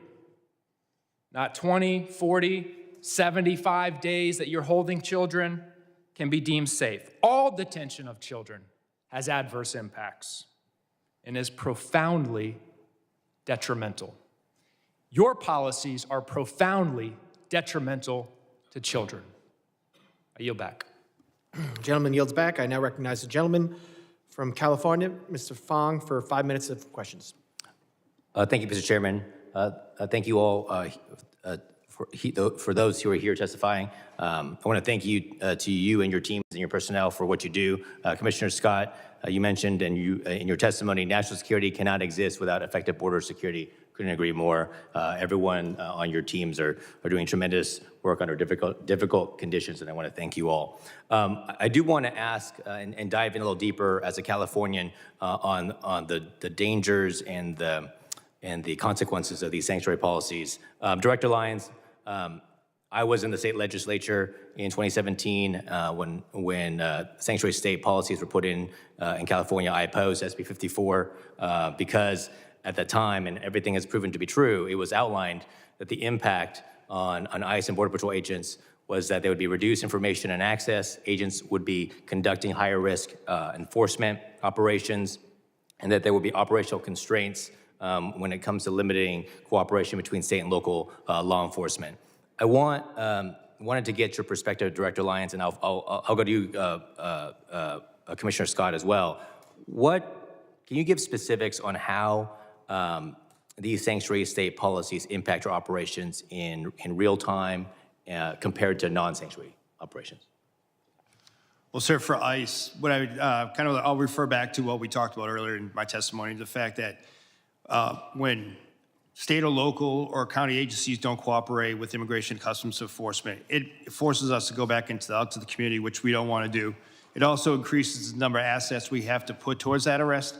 Like I said earlier, I would much rather send 1 or 2 agents or officers to make that arrest in a safe, secure location rather than being out in the street. It's safer for everyone involved. And before I go to you, Commissioner Scott, and answer, I just want to let everyone know, in California, and I think it was just reported a couple days ago, there were currently 33,179 illegal aliens in the custody of California jurisdictions with active detainers. The crimes of these aliens include 399 homicides, 3,313 assaults, 3,171 burglaries, 1,011 robberies, 8,380 dangerous drug offenses, 1,984 weapon offenses, and 1,293 sexual predatory offenses. These are the real-world consequences, isn't that right, Commissioner Scott? When we don't have cooperation, they're released into the community? Those are exactly the consequences. And I would just add, California specific, they went above and beyond everybody else. I mean, in a negative way.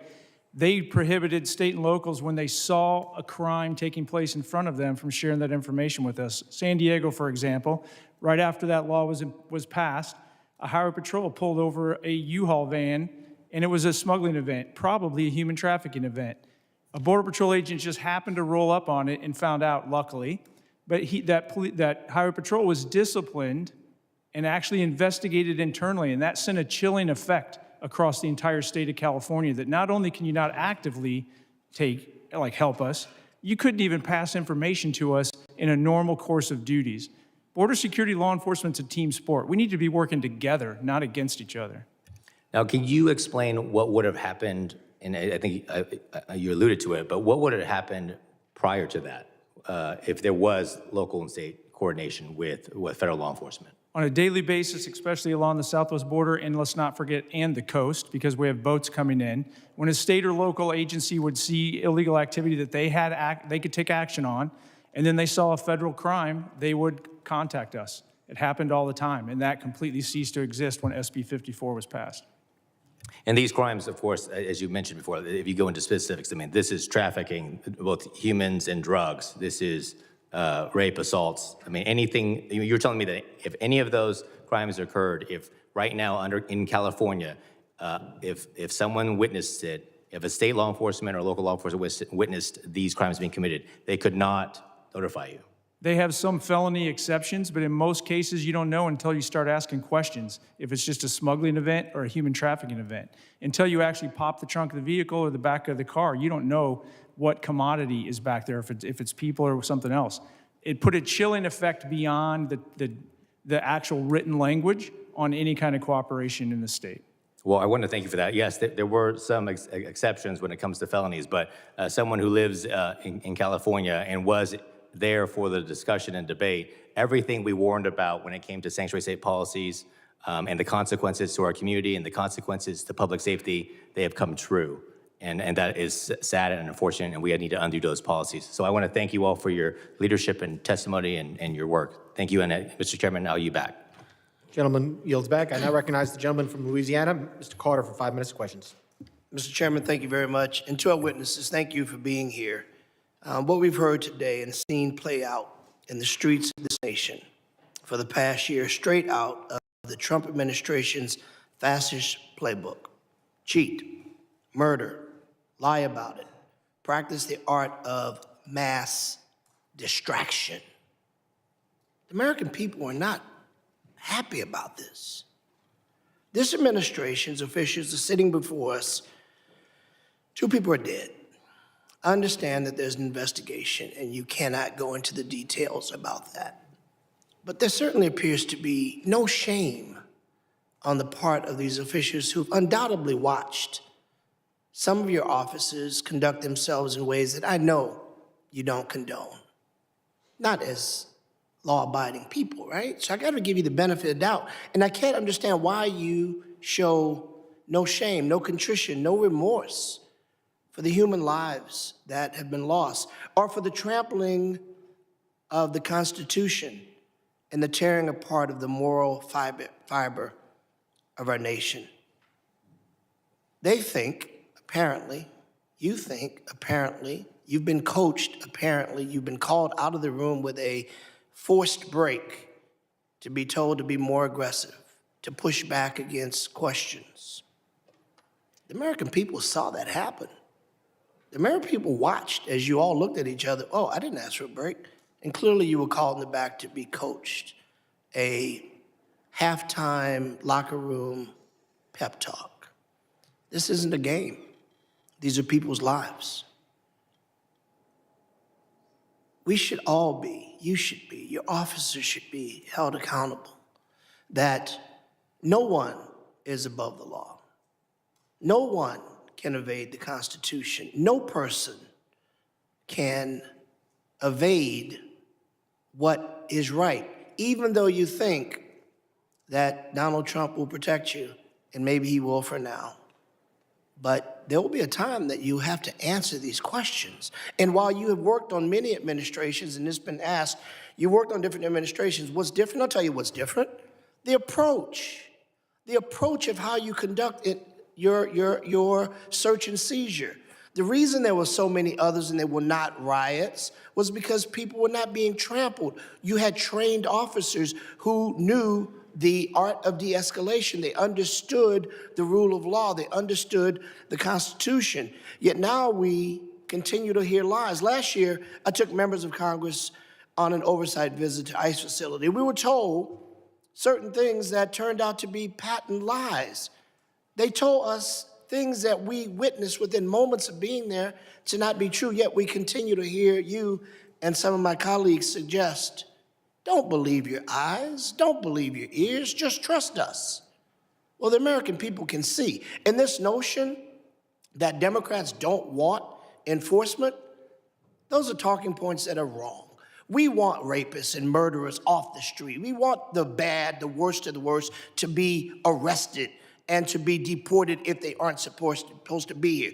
What we don't want is citizens running down the street being chased by ICE agents, people being shot on the streets by rogue officers who are in fact American citizens. What we don't want is to see people like Ms. Good or Mr. Pretty simply doing what we often say: if you see something, say something. We don't want to see people dying on the streets. So let me ask you a quick question. Mr. Lyons, has ICE ever detained an American citizen such as they are not free to leave, whether it is on the sidewalk, the street, or thrown into the back of an ICE vehicle because they looked or sounded a certain way, even though they said they were American citizens? Yes or no, quickly, I only get 38 seconds. No, sir. That's never happened before. That we've arrested one? No, sir. We've detained individuals to verify identity, but we haven't arrested or deported. No, sir. Detain, arrest, check it out. It's Yes, sir. the same thing, right? All right. What does an undocumented person look like or sound like? Does it look like Mr. Garbarino? Does it look like me? Could look like anyone, sir. Okay, well, how are you training your people? Because you've said and others have said, if they sound a certain way, they look a certain way, we're going to stop them. That was quoted by your people. What do you say to that? Sir, what I say is that ICE does criminal targeted enforcement based on intelligence, and we don't use the color of skin or accents for that. So the person who said that was wrong? Yes? We'll let the person that was gentleman, wrong? get that answer in writing. His time has expired. We will now recognize the gentleman from Tennessee, Mr. Van Epps, for 5 minutes of questions. Thank you, Mr. Chairman, for holding this hearing and to our witnesses for testifying today. I want to commend the job the Trump administration and you gentlemen are doing to secure the border, enforce federal immigration laws, and keep dangerous criminals off our streets. Under President Biden, we saw unprecedented levels of illegal immigration, and many of those who came across the border were connected to transnational criminal organizations and have continued to commit crimes while in the United States. Despite doing everything they could to secure our borders, our brave CBP officers and Border Patrol agents were undermined at every turn by the Biden-Harris administration. Yet under President Trump, CBP, Border Patrol, and ICE have been empowered to do their job and fulfill their mission. As a representative from Tennessee, I can't help but compare operations in Minneapolis to those in Memphis. Federal law enforcement operations in Memphis have been successful by every standard and metric, with Memphis State Task Force arresting over 6,000 people. And while immigration enforcement isn't a stated goal of this task force, there is no question that it is also taking place. The successful operations are due in large part to the outstanding leadership of Governor Lee, who has worked closely with federal partners. Over the last year, the Trump administration has arrested numerous gang members, pedophiles, and drug traffickers in Memphis, with little fanfare or interference from activists. As a result of this cooperation, murders in Memphis are down by 47% since President Trump took office, and overall violent crime is down by 30%. In May of last year, ICE enforcement and removal operations worked with Tennessee Highway Patrol and DHS components to successfully arrest 196 criminal illegal aliens across the greater Nashville area. I am grateful for the role the members of the Tennessee Highway Patrol played in that operation, and their cooperation has made my district significantly safer.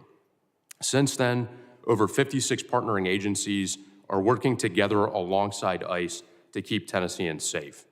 ICE has carefully highlighted the worst of the worst criminal aliens it has arrested. Today, I will be entering into the record nearly 120 illegal aliens that have been arrested in Nashville, with rap sheets ranging from identity theft to drug smuggling, larceny to arson, and robbery to rape. Federal agents are executing their mission to defend American citizens and protect our communities.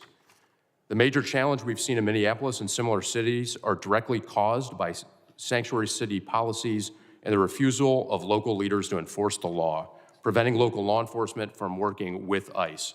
This leaves ICE and others unsupported, having to manage protesters and domestic friction in addition to their actual mission of enforcing immigration law.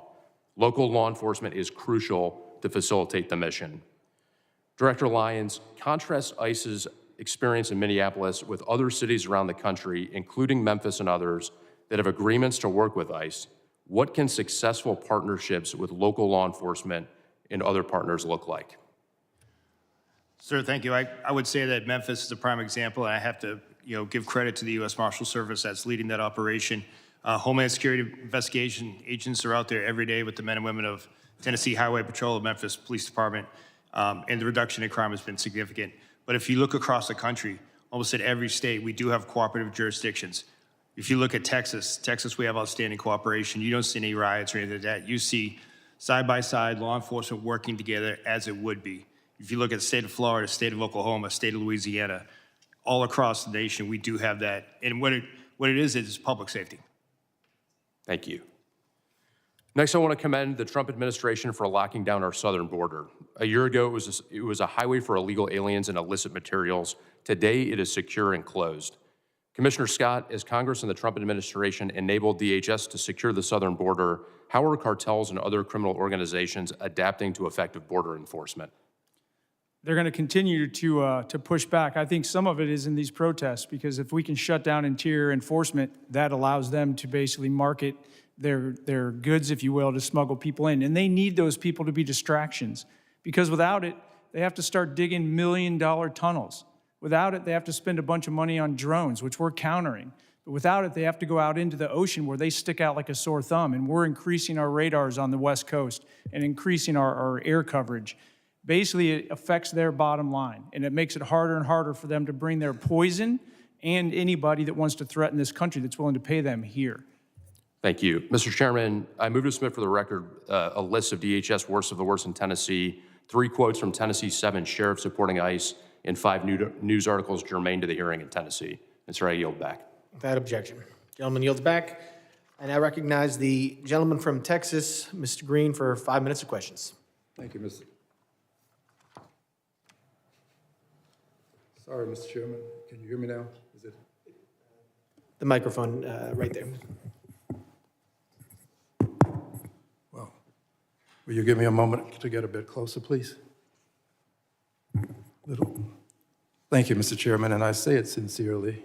I believe this is a most valuable hearing, and I'm honored that the ranking member would be here with us to accommodate us, as is the case with you. Mr.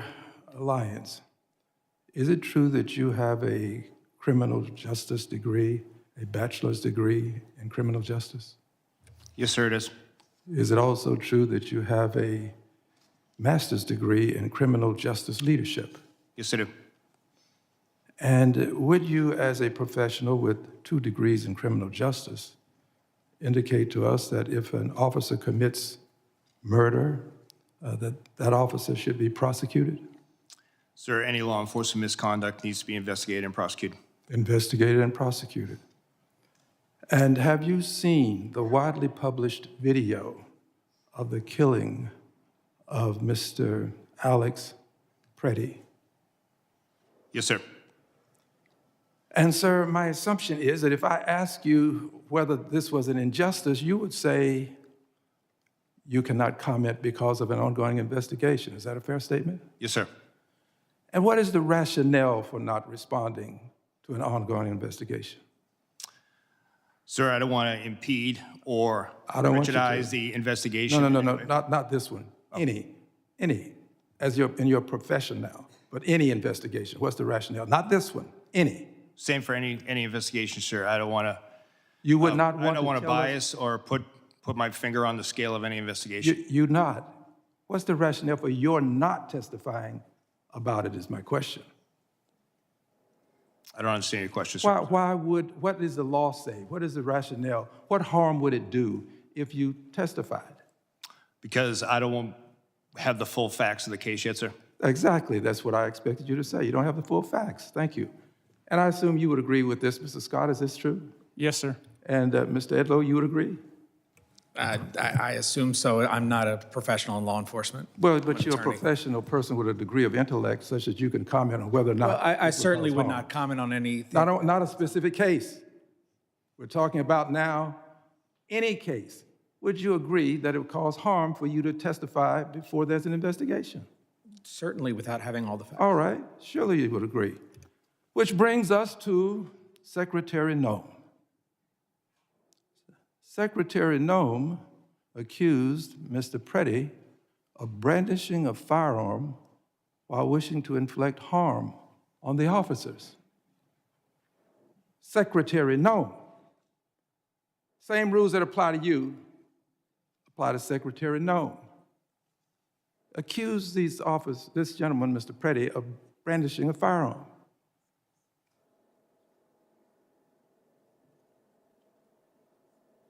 Secretary Nunn doing this when she did without an investigation. We have to agree that there's not been an investigation. I don't think I have to ask you that. Not a complete investigation that we know of anyway. She did it right afterwards. Having done this, she is violating this very basic principle that you have called to our attention today. And we have to ask ourselves, why would she go so far as to say brandishing when he did not? The video will clearly show it. And she said wishing to inflict harm. Did not inflict any harm. But the secretary, without an investigation, made these comments. I'll tell you why. The secretary was in a rush to cover up, to make sure that she was protecting the officers without regard for the life that was lost. And in doing this, she was violating not only this basic moral concept, she was breaking the law. The secretary should be investigated right along with those officers who are out there engaged in this ungodly conduct. She should be investigated. And in my opinion, based upon my observation, secretary should not only be investigated, the secretary should be prosecuted right along with those officers. This man did not brandish. This man was not armed. This man did not attempt to hurt those officers. They should all be prosecuted. And you persons associated with the Trump Gentleman's time administration say lock her up. I say lock her up. Gentleman's time has expired.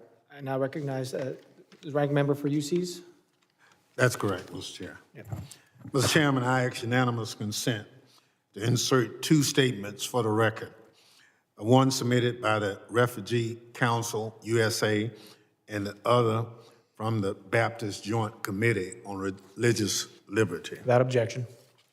Mr. Chairman, on behalf of Ms. Ramirez, I ask unanimous consent to include in the record 3 articles. One, a Chicago Sun-Times article describing how U.S. Border Patrol has separated a family. Number 2, an ABC 7 Chicago article that describes how ISIS warrantless arrest in Chicago has been ruled unlawful by a federal judge. And third, a ProPublica article documenting how immigration agents are using banned chokeholds and other moves that can cut off breathing. Without objection. Mr. Chairman, I ask unanimous consent to insert in the record the following articles. A CBS News article that states that contrary to the administration's claim, only 14% of those arrested by ICE had violent criminal records. An NPR story about a DHS memo that says ICE can enter people's home without a judicial warrant, which has alarmed members on both sides of the aisle. An article from the Marshall Project that alleges that there are thousands of kids in detention, many for longer than the court-prescribed limit. An article from the Independent about a sick 5-year-old, Lame Ramos, asking for his mom in a detention center, which rebuts testimony we heard today that ICE was taking good care of him.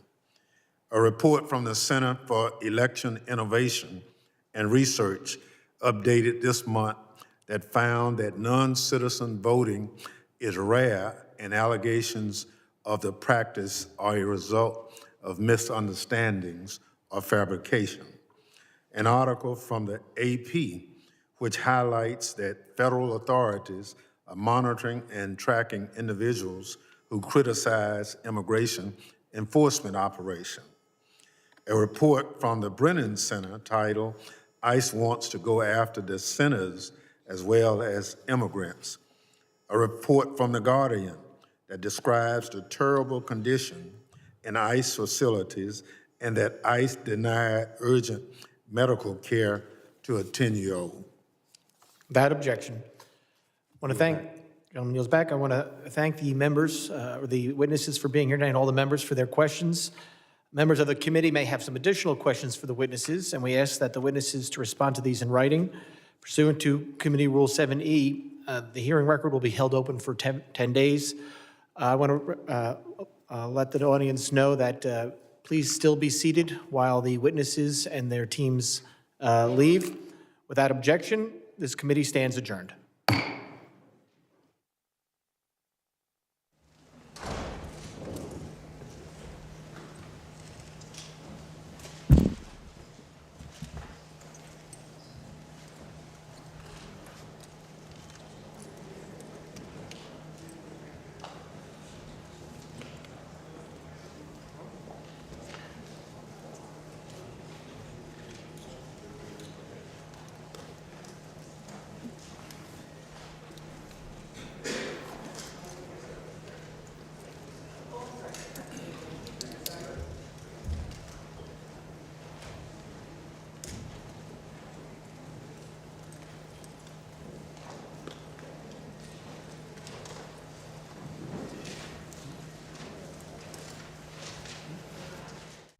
On Wednesday, British Prime Minister Keir Starmer appears before members of the House of Commons to discuss domestic and foreign policy issues during Prime Minister's Question Time.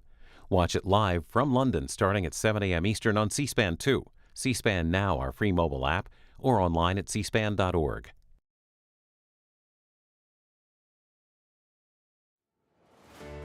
Watch America's Book Club, C-SPAN's bold original series. Sunday, best-selling biographer Walter